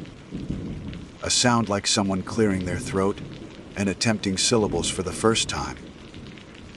Then, more clearly, it tried my name. Yi. The voice cracked on the consonants, warbling like an old tape recorder losing speed. I pressed my hand against my chest, feeling the wild rhythm of my heartbeat. The sound continued, circling the tent as the scraping did. Yi Tha Nen. It was learning, practicing, testing the weight of my name in its mouth. I wanted to convince myself that I was dreaming, that my brain had stitched together the scrape of branches and the hoot of an owl into a terrible illusion. But the voice repeated, closer now, until I swore I felt the vibration of it against the thin nylon of my tent wall. Ethan. This time, it was nearly perfect. I do not know how long I lay there, staring at the ceiling of my tent, too afraid to move, too afraid to breathe. The sounds eventually faded, replaced again by the normal night chorus. But I could not shake the certainty that something had changed. The deer had not simply accepted my food. It had taken something more from me. It had taken my name. Morning came with pale light and the smell of damp earth. I unzipped the tent cautiously, half expecting to find antlers pressed against the door. But the clearing was empty. My fire pit was cold, the trees still, as if nothing had happened. I told myself again and again that I must have imagined it, that the fatigue of hiking and the isolation of the woods had played tricks on my mind. And yet, when I stepped beyond the tent and looked at the ground, my stomach dropped. The dirt around my campsite was scored with deep grooves, lines etched into the soil as though something had been dragged in careful circles around me. The marks were not random. They had shape, form. Almost like symbols. Almost like letters. I crouched down, my fingers trembling as I traced the lines. And though I tried to deny what I was seeing, the conclusion pressed itself into me with undeniable force. The grooves spelled out my name. I kicked dirt across the letters until the shapes blurred into nothing, as if smearing them away could erase the fact that they had been there at all. But the sight of my name carved into the soil would not leave my head. I packed my gear in silence, hands stiff, movements too quick, and all the while I felt watched. The trees leaned inward, just as they had before, but now it felt intentional, like they wanted to keep me contained. I told myself to shake it off. People hallucinate in the wilderness all the time. Lack of sleep, too much solitude, the mind invents patterns, whispers. It was easier to believe that than to accept the alternative. Still, when I tightened the straps of my pack and hoisted it onto my shoulders, I caught myself glancing back at the spot where the grooves had been. The letters were gone under my scuffed dirt. but I knew what I had seen. I decided to move camp. That much felt sensible. Even if it was just my imagination, the unease clung too tightly to this clearing. I hiked back toward the trail, picking up pace until my breath burned in my chest, pushing deeper into the woods with no destination in mind except away. The forest was quiet. Too quiet. The birds had vanished, and even the insects seemed to hold their buzzing. My boots crunched on the path, the only sound for miles, until I realized there was another sound hidden under it, like an echo, just a half-second late. I stopped. The echo stopped. I walked again. Slower this time. Crunch. Crunch, another set of steps followed, not quite matching mine but close enough to feel mocking. I spun around, heart thudding. The trail behind me was empty. The trees stood in their same crooked postures, swaying only slightly with the breeze. Ethan. The sound came from the left, deeper into the woods. I flinched so hard my pack shifted on my shoulders, nearly pulling me sideways. The voice was clearer now, smoother, as if it had practiced through the night. I ran. Branches snapped against my arms as I bolted down the trail, not caring if my gear shifted or if I tripped. The name followed me, repeated again and again with a cruel steadiness. Ethan. Ethan. Ethan. The voice was low, guttural, almost proud of itself for having mastered the sound. I ran until my legs gave out, collapsing near a cluster of boulders at the edge of a stream. I pressed my back against the stone, gasping, my ears ringing with my own heartbeat. The forest fell silent again. No voice, no footsteps. Just the stream trickling nearby, its surface catching fragments of light. I tried to reason through it. Maybe someone had followed me into the woods, some hiker who thought it was funny to repeat my name, though the logic barely held. They would have had to know me, know my name. And even if they had somehow overheard me introduce myself to another hiker, why whisper my name like that, like it was an incantation? The answer that kept forcing its way back was the one I least wanted to accept: the deer. It was absurd. But I could not forget the way it had pressed so close, the warmth of its breath as it ate from my hand. The black glassy eyes fixed on me. Something had passed between us when I broke the rules. It had learned me. I set up camp again by the stream, forcing myself to go through the motions.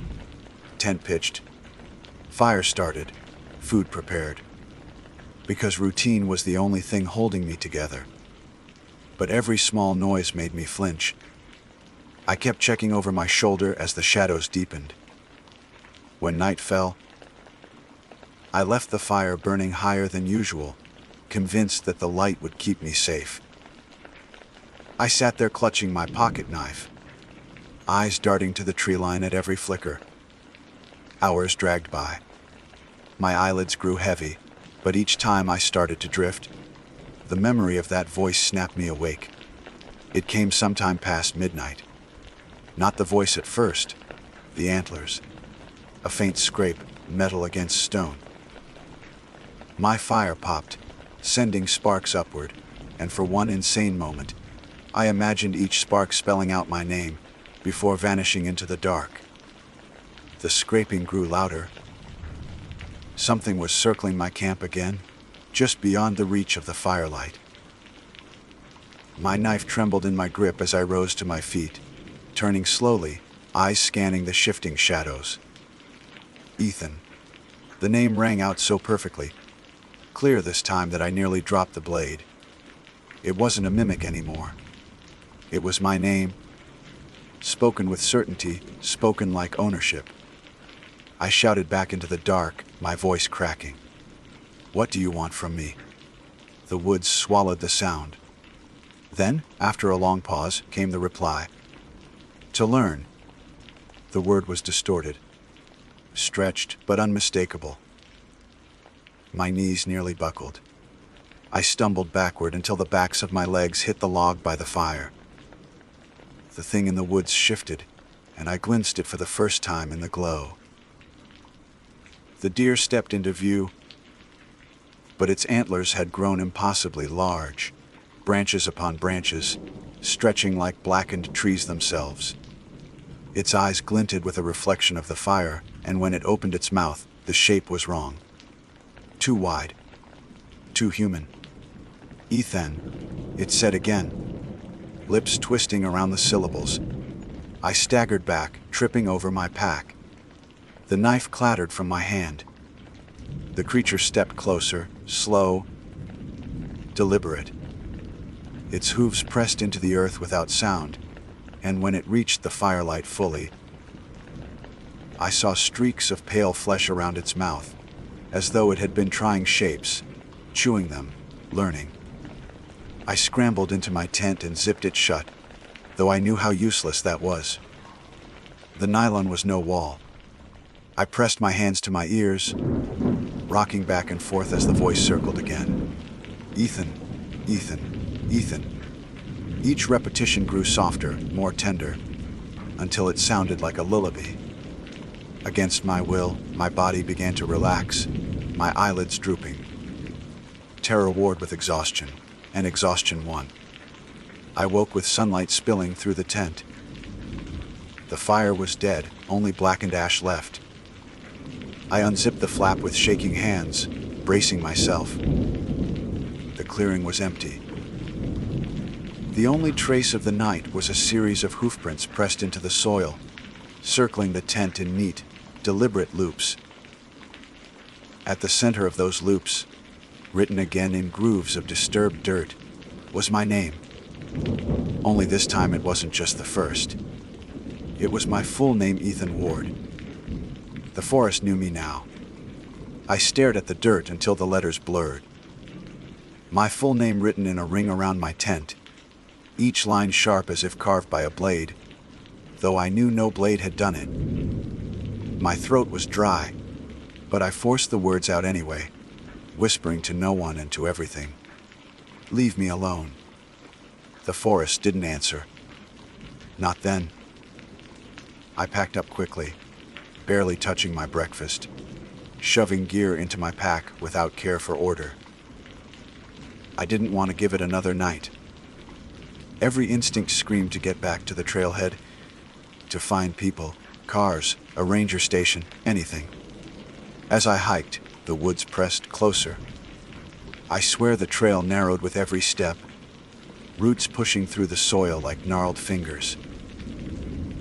My pack was heavier than before, though I hadn't added a thing. My name whispered at the edges of the silence, not loud enough to catch, but just enough to know it was there. By midday, I should have been nearing the main path that led to the parking area. I checked my map twice, then a third time, but the landmarks didn't line up. The stream I had crossed before wasn't there, and the slope of the ridge seemed unfamiliar. The forest had shifted while I slept. I tried to keep calm, but dread crept in with every wrong turn. Hours passed, my legs ached, and the light began to change, shadows drawing longer across the ground. Then I heard it. Ethan Ward. The voice was not tentative anymore. It was smooth, confident, as though it had said my name 1,000 times in private and was only now letting me hear the result. I froze. "What do you want?" I shouted into the trees. The silence that followed felt alive, pulsing against my skin. Then, in a low rumble, "To where?" I stumbled back a step, nearly losing my footing on the uneven trail. "No. You can't?" My words died in my throat. What did it even mean? Something moved between the trees. Not the quiet shuffle of a deer, but a steady, deliberate walk. The figure that emerged was wrong from the beginning. It had the same antlers, wide and branching, too big for its body. but the body itself, it wasn't just a deer anymore. Its legs bent strangely, joints bending backward, forward as though it couldn't decide which it wanted to be. Its torso stretched taller, the chest broader. The shape of shoulders hinted beneath the fur. And its face, its mouth split wider than before, curling upward at the corners, imitating a human smile. "Ethan Ward," it said again, and this time the tone was warm, affectionate almost. I turned and ran. I didn't care where. Branches clawed my arms, thorns ripped at my clothes, but I pushed forward until my lungs burned. Behind me, steady as a drumbeat, the thing followed. It didn't run. It didn't need to.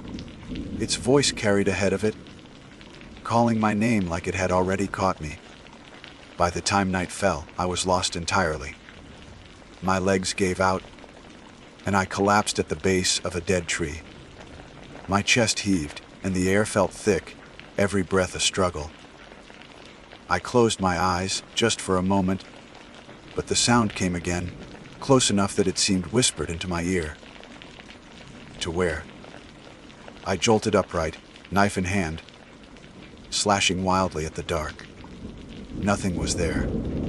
The trees swayed, the leaves rustled, but the creature itself remained just out of sight. It was toying with me, waiting for me to break. The night dragged on. Sleep came in broken snatches, each one shattered by whispers or by the scrape of antlers against bark. When dawn finally bled through the trees, I felt hollow. I staggered onward, not knowing where I was going, only that I had to keep moving. By mid-morning, I found a cabin. It sat crooked among the trees, boards warped, windows cloudy with grime. The sight of it filled me with both relief and dread. Relief, because it was shelter. Dread, because it shouldn't have been there. It wasn't on any map. I pushed the door open, the wood groaning on rusted hinges. Inside, dust thickened the air. Cobwebs draped across the rafters. A single table stood in the center, its surface etched with grooves. At first I thought they were scratches, random, but as my eyes adjusted, I saw the truth. Names. The table was covered with them. Dozens, maybe hundreds. Each one carved deep, overlapping the next. Some were so worn they were barely legible, others sharp and new as if made yesterday. I searched desperately for mine, praying I wouldn't find it. But there it was, etched right in the center, clear and precise: Ethan Ward. My stomach turned. I stumbled back, knocking over a chair. Dust rose in a choking cloud. From the doorway came the sound again. Ethan Ward. I spun, but the doorway was empty. The voice came from everywhere at once. Above me, below me, inside the walls themselves. To where? The cabin groaned, boards flexing as if something enormous pressed against them. Antlers scraped across the roof. The thing was outside, circling, dragging its name over the wood. I clutched my knife, though it felt ridiculous. What was a blade against this? Still, I raised it. The door creaked open on its own. The clearing beyond was dark, though the sky outside should have been bright with day. The creature stood there, framed in shadow. Its body was taller now, closer to human, though its legs still bent wrong. The antlers brushed the frame of the door. Its mouth stretched wide, and in a voice that was now almost perfectly human, it spoke again. "Ethan Ward, give me." The knife shook in my hand. "No, you can't take me." Its head tilted, almost curious. Already taken. It stepped inside. The air grew cold and I backed into the far corner, the knife raised between us. But when it reached the table, it didn't lunge. Instead, it pressed one hoof.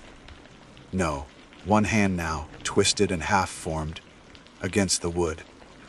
The names carved there glowed faintly. My name burned brightest.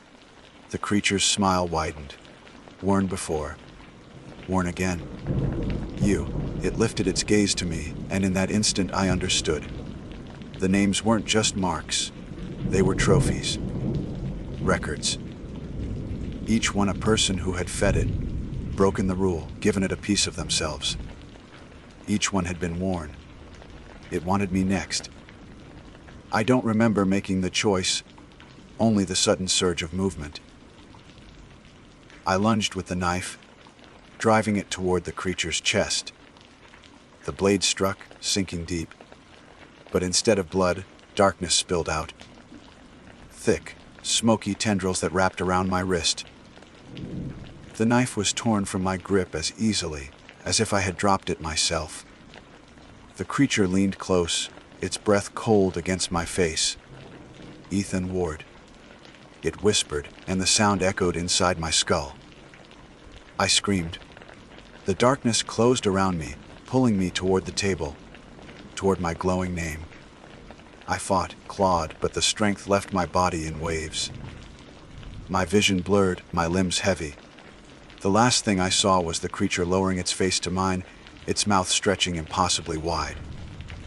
Then, silence.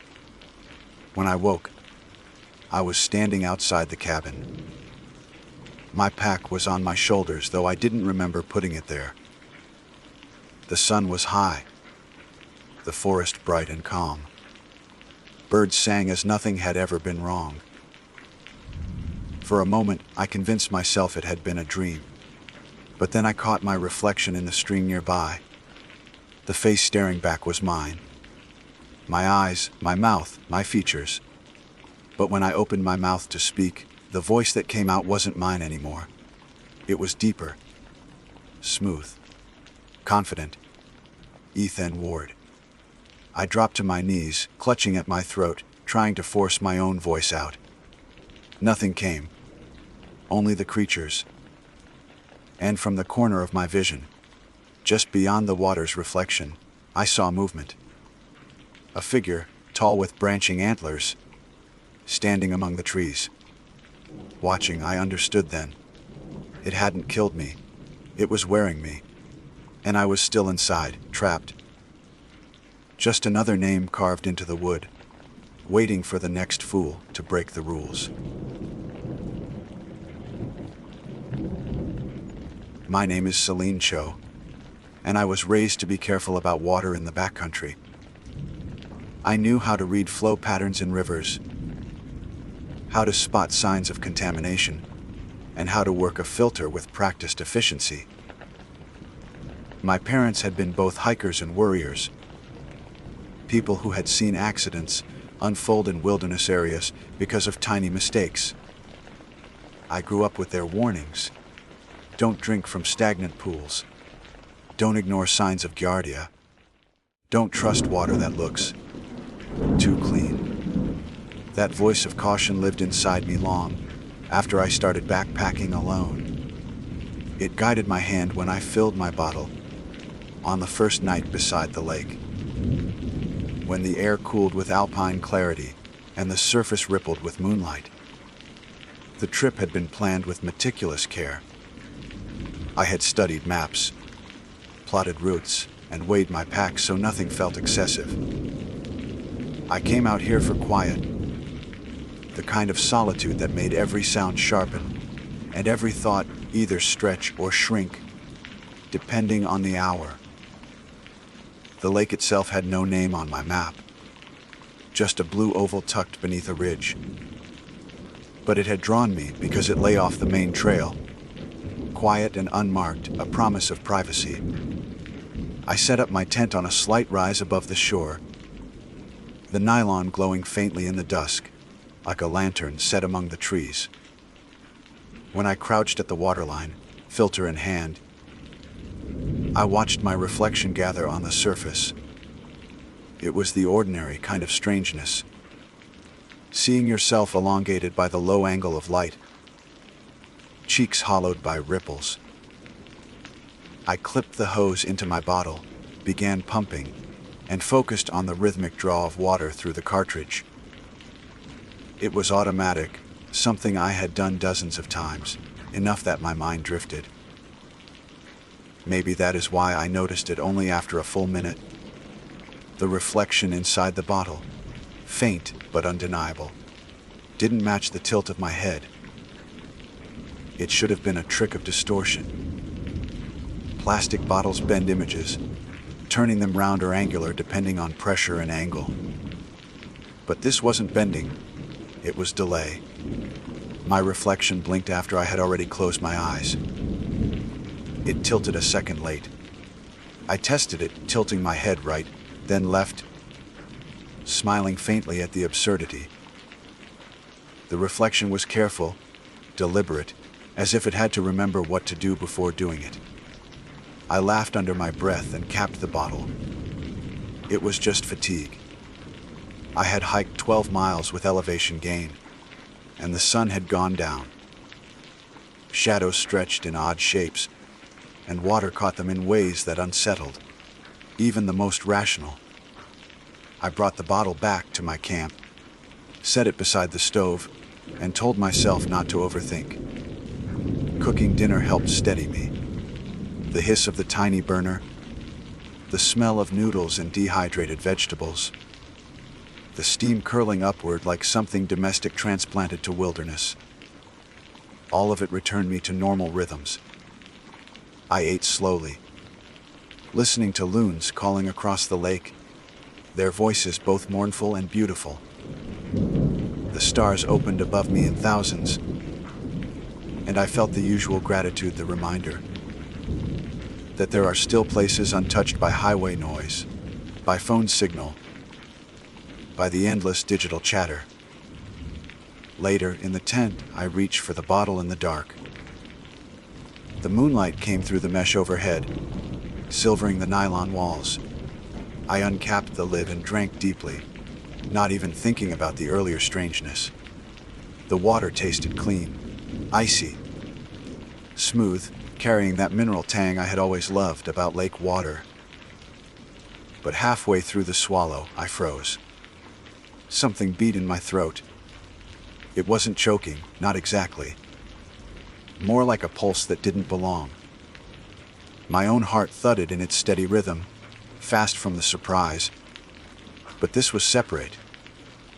A second beat, distinct and insistent, running counterpoint beneath the first. I pressed my hand to my neck, feeling both rhythms against my palm. One was mine, strong and familiar. The other was smaller, irregular, fluttering like a bird's heart caged beneath the skin. I stopped drinking, the bottle trembling in my hand. For a long moment I sat in silence, waiting for the phantom beat to fade. It didn't. I tried to reason it out. Sometimes hikers experience palpitations, dehydration, or spasms after exertion. Maybe the cold water shocked my system, made blood vessels tighten, made me misinterpret the sensation. That explanation held until I tipped the bottle again. With every swallow, the second rhythm surged stronger, as if the act of drinking nourished it. Panic scraped up my spine. I set the bottle down carefully, almost reverently, and lay back on my sleeping bag with my eyes fixed on the ceiling. My pulse hammered at my temples. The other beat quivered in my throat, softer now, but persistent. When I closed my eyes, I could feel it echoing lower, sinking as though it wanted a home deeper in my chest. I must have slept in fragments, because I remember both darkness and the watery texture of dreams. I dreamed of ripples spreading outward, of faces shimmering on the surface of the lake. They were pale and distorted, eyes too wide, mouths moving in silence. One face leaned close to the membrane of water and pressed against it, as if trying to push through. When it broke, I woke with a sharp inhale, throat dry, skin clammy with sweat. The bottle still stood beside my sleeping bag. Condensation filmed the plastic. In the gray light before dawn, the water looked ordinary. But when I picked it up, turning it slowly, my reflection lagged behind by a half-second again. It looked more awake than I felt. I told myself not to drink. I promised myself I would dump the bottle, rinse it, and refill higher up where the stream fed into the lake. But thirst makes bargains. By mid-morning, after breaking camp and shouldering my pack, my lips felt cracked. I sipped again, just once. The coolness spread down, and the second heartbeat jumped alive, stronger than before. The trail climbed through pines that whispered constantly with wind. I moved quickly, as if outpacing something. But the sensation in my body stayed with me. It wasn't pain, not exactly. It was company. The beat aligned sometimes with my own, sensing for a moment before, skipping away into its own measure.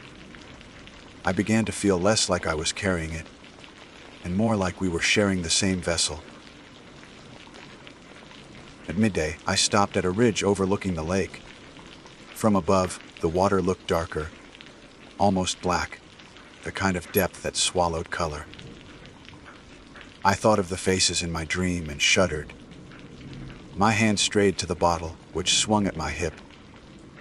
When I uncapped it to dump the contents, I hesitated. A faint vibration ran up through my fingers like a purr. I wanted to believe I was losing it. That stress, solitude, and exhaustion had merged into hallucination. But then I heard it faint inside my own mouth, a whisper like words trying to shape themselves through water. I dropped the bottle onto the rocks. The sound cut off. The plastic rolled, clattered, and came to rest near a tuft of grass. I stared at it, breathing hard, before picking it up again. This time, silence. By evening, I reached a second lake, smaller, with clearer water flowing directly in. I filtered fresh bottles, determined to start clean. I even set the suspicious one aside, meaning to pour it out and leave it behind. But when night fell, my eyes kept tracking back to it. It sat in the corner of the tent like an object with weight beyond plastic and liquid. And in my throat, faint but undeniable, the second heartbeat still pulsed. The second heartbeat never faded. Even as I lay awake listening to crickets pulse outside the tent, even as my own body begged for rest, it persisted. It wasn't loud enough to drown thought, but it was present in the way an insect might cling to your ear at night. Constant, inescapable, shaping every moment of silence around it. When I woke at dawn, the sky was gray with thin mist. The trees stood wet and dark, their trunks slick with dew. I tried to shake off the memory of the bottle, the dreams of faces pressing against water, the phantom rhythm under my skin. I told myself the new bottles I had filled yesterday would reset things. Fresh water, clean stream, no reflection that lagged behind. I uncapped one and drank in the chill of morning. For a second I believed it had worked. No pulse, no flicker. Then, slow as a bruise, the second beat emerged, faint but steady, like something pleased to be remembered. I froze with the bottle halfway to my mouth. The reflection inside moved with me this time, but I no longer trusted it. I didn't even trust the taste. My tongue felt coated, my throat raw. I spat into the dirt and wiped my mouth with the back of my hand. The urge to leave. Leave everything, pack fast and abandon the backcountry, struck me. I could hike back down the valley, follow the switchbacks to the trailhead, and drive away. But that choice didn't feel clean either. I had miles of silence between me and safety, and the thing inside me would walk every step with me. If it was in my body now, what difference would leaving make? So I did what I always did when unsettled in wilderness. I kept moving. Packing distracted me. Folding the tent, stowing the bag, adjusting straps, all gave me something mechanical to focus on. By the time the sun had burned the mist into strips of light, I was already climbing again, boots steady on the dirt. The forest shifted as I gained elevation. Pines thinned, giving way to exposed granite and clusters of stunted shrubs. The wind rose, carrying the smell of iron from hidden springs. I paused often, more than my body needed. Not because of fatigue, but because the second beat seemed to tug at me. It wanted me to stop in certain places, to turn my head toward shadows or water trickling down stone. Once, as I knelt to tighten my bootlace, I glanced into a shallow puddle collected in a rock hollow. My reflection stared back as expected, except for the eyes. They blinked slower, lids dragging like someone still drowsy, and when my mouth parted in shock, the reflection's lips curved faintly upward in something close to a smile. I scrambled back, dirt gritting under my palms, my heart racing, and the second beat thundering with it, almost gleeful. For hours afterward, I couldn't bring myself to drink. My throat dried until every swallow scraped. I tried chewing pine needles, letting resin sting my tongue, but it wasn't enough. By mid-afternoon, I gave in. The bottle was waiting, cool against my palm. The water slid down smooth, and the second heartbeat settled into a rhythm, almost tender. I hated the relief it gave me. Night 2 was worse. I camped higher, where the stars felt close enough to scrape your fingertips against them. But the beauty barely touched me. I dreamed again, not of rippling faces this time, but of lying underwater, eyes open, lungs burning. Something pressed against me in the dark, not crushing but surrounding, insistent. In the dream, I knew it wasn't trying to drown me. It was trying to share breath. I woke with the tent damp around me, condensation dripping in slow taps. My chest rose too fast, lungs aching, and for a moment I swore my mouth still tasted like lake water.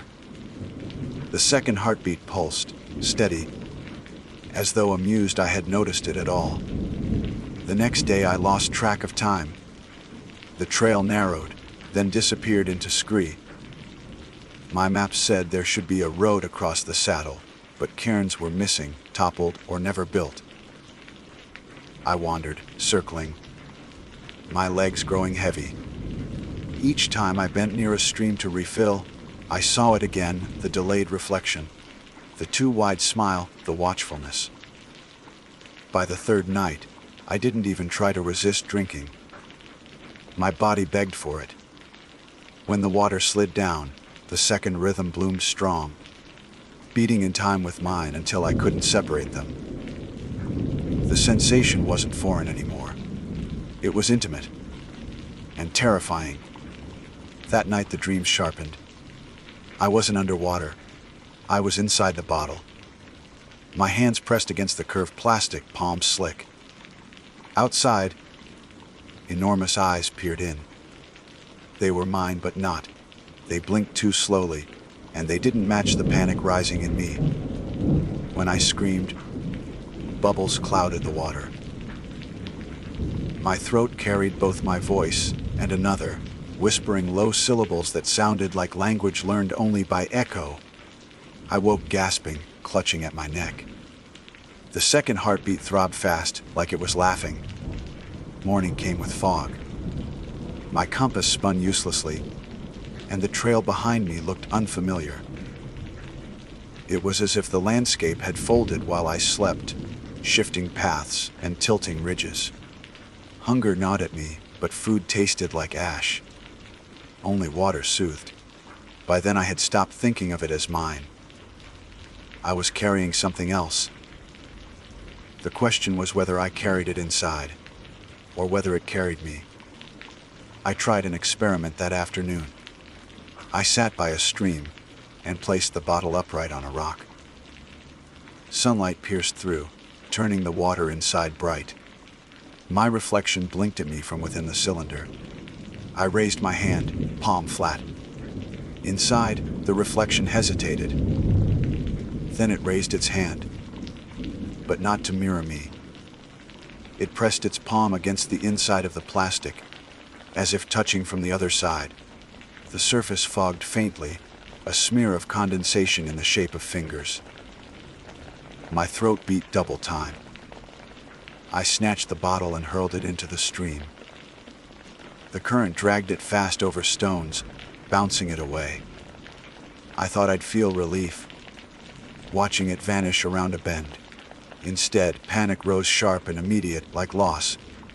My body doubled over, choking on thirst I shouldn't have had, and in my chest the second beat stuttered. By nightfall, it had steadied again, which made no sense. The bottle was gone, but the presence remained. I dreamed once more. This time, no water, no faces. Just a voice. My own voice, slightly delayed, repeating words I didn't remember saying. It whispered my name again and again, practicing the syllables until they came smooth. Then it spoke a sentence. I'm almost here. I woke so violently that I cracked my head against the tent pole. Stars danced in my vision. But beneath the pain came a new sensation. When I placed my hand on my chest, I could feel the second heartbeat not in my throat, but lower, behind my ribs. It had moved. I staggered out into the cold night air, gulping thin oxygen. The lake below glistened black. Somewhere in the water, a loon called, its cry breaking into echo. I listened to my own breathing, ragged and uneven. And then, faint but certain, another inhale slipped between mine. Not heard, but felt, vibrating in my chest cavity. I knelt on the rocky ground, palms pressed to the earth. It was solid beneath me, unyielding. But it didn't matter. I knew deep down that I was becoming less solid by the hour. The boundaries between where I ended and it began were dissolving. The second heartbeat thrummed. My vision pulsed with it. For the first time, I thought of surrender. Not with fear, but with a strange, treacherous longing. The night stretched on with me caught between terror and temptation. When dawn finally came, I packed mechanically, not sure where I was heading. My map was useless. My compass spun. The only direction I felt was inward, toward the steady rhythm that no longer felt like an invader but a partner. I walked without trail, feet carrying me toward the sound of rushing water. Somewhere ahead, a larger body waited, feeding streams and swallowing them again. My chest echoed with the beat, and though my mind screamed at me to resist, my steps matched its pull. The sound of rushing water grew stronger with every step. It threaded through the trees like a low chant, constant and beckoning. My body responded before thought did, shoulders angling toward the noise, knees carrying me downhill as if I had always known the way. I no longer trusted my choices, no longer trusted my sense of control. Each step felt like yielding ground, like the second heartbeat had sunk harkers into my muscles and now tugged the lines. By mid-morning the forest opened. I stood on the lip of a gorge where water thundered below. The river foamed white against jagged stone, churning itself into mist. Spray coated my skin with cold dampness. I steered trembling, because, even from above the roar, felt alive. It wasn't just water, it was breathing. Every surge matched the pulse in my chest, a rhythm building into something that felt less like coincidence and more like summons. I crouched near the edge and dipped my fingers into a smaller feeder stream. The chill shot through me like a wire, and the second beat surged with joy. I pulled my hand back as if scalded. Droplets clung to my skin, trembling, refusing to fall. When they finally slid free, They traced the lines of my palm in patterns that looked like veins. I should have turned around, climbed out of the gorge, forced my body uphill until distance dulled the pull. But I didn't. I followed the slope down, sliding on moss, slick stone, catching myself on roots and low branches. Every stumble seemed guided, not into danger but toward it. At the base, the river widened into a pool. The water darkened here calmer, though the surface boiled where the current entered. Mist lifted in sheets, catching sunlight until the air shimmered like glass. I dropped my pack without thinking. The straps scraped my shoulders as if peeling away a layer I no longer needed. I knelt, staring into the pool. My reflection waited, patient, steady. It no longer lagged behind. It moved with me perfectly, except for the eyes, still too calm, too knowing. When I leaned closer, the reflection's lips parted. Mine did not. I jerked back, heart hammering. But the second heartbeat remained slow, untroubled, as if reminding me which rhythm held true authority. I backed away from the water, but the ground felt wrong beneath my boots. My head swam. I realized I hadn't eaten in nearly a day. Hunger clawed at me, yet food repelled me. My body craved only water, and the more I denied it, the more the second heartbeat pressed, steady as tide. "Stop," I whispered to no one. The reflection tilted its head. "Get out of me." Its mouth curved into a smile. That night I didn't set a tent. I huddled against a boulder, staring at the river's glow. Mist wreathed me until I was soaked through. My chest felt swollen, like it barely contained the dual rhythm. Each beat shook my ribs.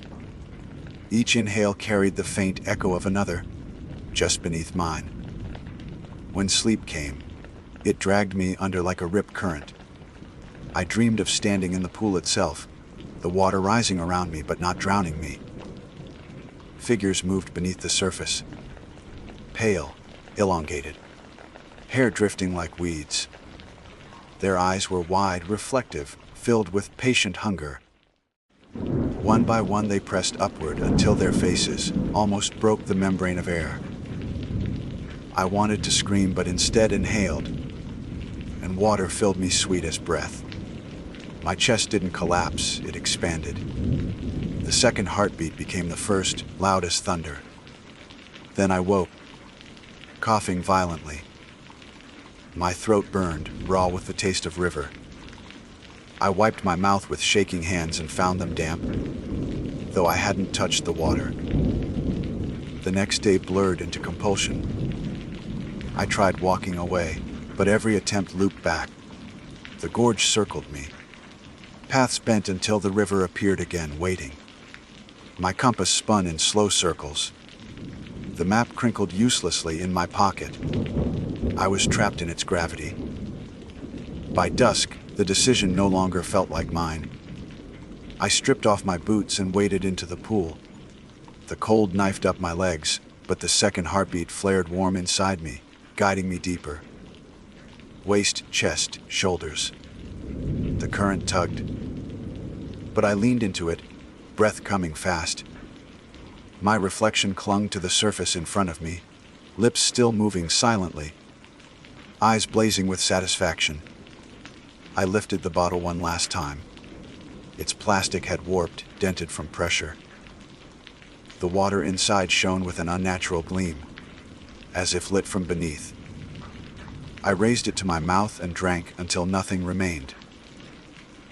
The reflection vanished from the bottle and merged with the surface of the pool.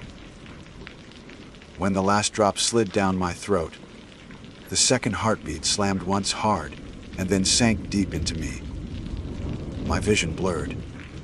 I felt not one body but two, not one breath but a chorus. The water welcomed me, folding me inward. I don't remember collapsing, only the sensation of being held. Arms, not mine, caught me as I slipped under. Cold lips brushed my ear, whispering my name in a cadence perfectly matched to my own voice. Celine. Celine. Celine. When I woke, night had fallen. The stars glimmered overhead, but I was no longer on the bank. I was lying half in the water, clothes plastered to my skin, hair tangled with weeds. My chest rose and fell steady. Too steady. The second heartbeat was gone. Or maybe it wasn't second anymore. It had become the only one. I sat up slowly, numb. My reflection looked back from the surface. But this time there was no delay, no mismatch. It was me in perfect synchrony. Yet deep in the dark pool, I thought I saw another face watching from below, patient as ever. I tried to stand, but my legs trembled.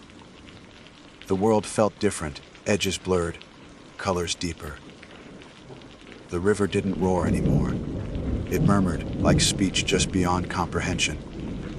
I realized, with a cold shiver, that I could almost understand it. Almost.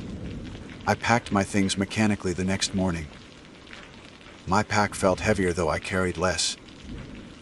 My steps dragged, though the trail had smoothed. The wilderness no longer looked indifferent. Every branch, every stream, every shimmer of dew seemed to watch. And when I passed small puddles, I didn't just see my face. I saw flickers of movement beneath, as if someone else waited behind the glass of water. I made it back to the main trail after days I couldn't count. Other hikers appeared, faint voices carrying through the trees. I almost called out. I almost told them everything. But when I opened my mouth, the words tasted wrong, swollen with liquid. I swallowed them down and kept walking. Back at the trailhead, my car waited. Civilization waited. Roads and phones and voices that had never felt more alien. I drove home, windows down, wind drying my face. Yet even on pavement, with headlights and signs, I carried it with me. Every sip of water, no matter how filtered or bottled, carried the echo. Every mirror reflected my face with eyes too calm, too knowing. And at night, lying in my own bed, I feel it. The steady pulse in my chest, not quite mine, not quite separate. A heartbeat that learned to live inside me, by way of a lake no one names. Sometimes, in dreams, I still hear the whisper practicing my voice. Only now it doesn't say I'm almost here. It says, we are here. And when I wake, my throat carries the rhythm of two hearts beating as one.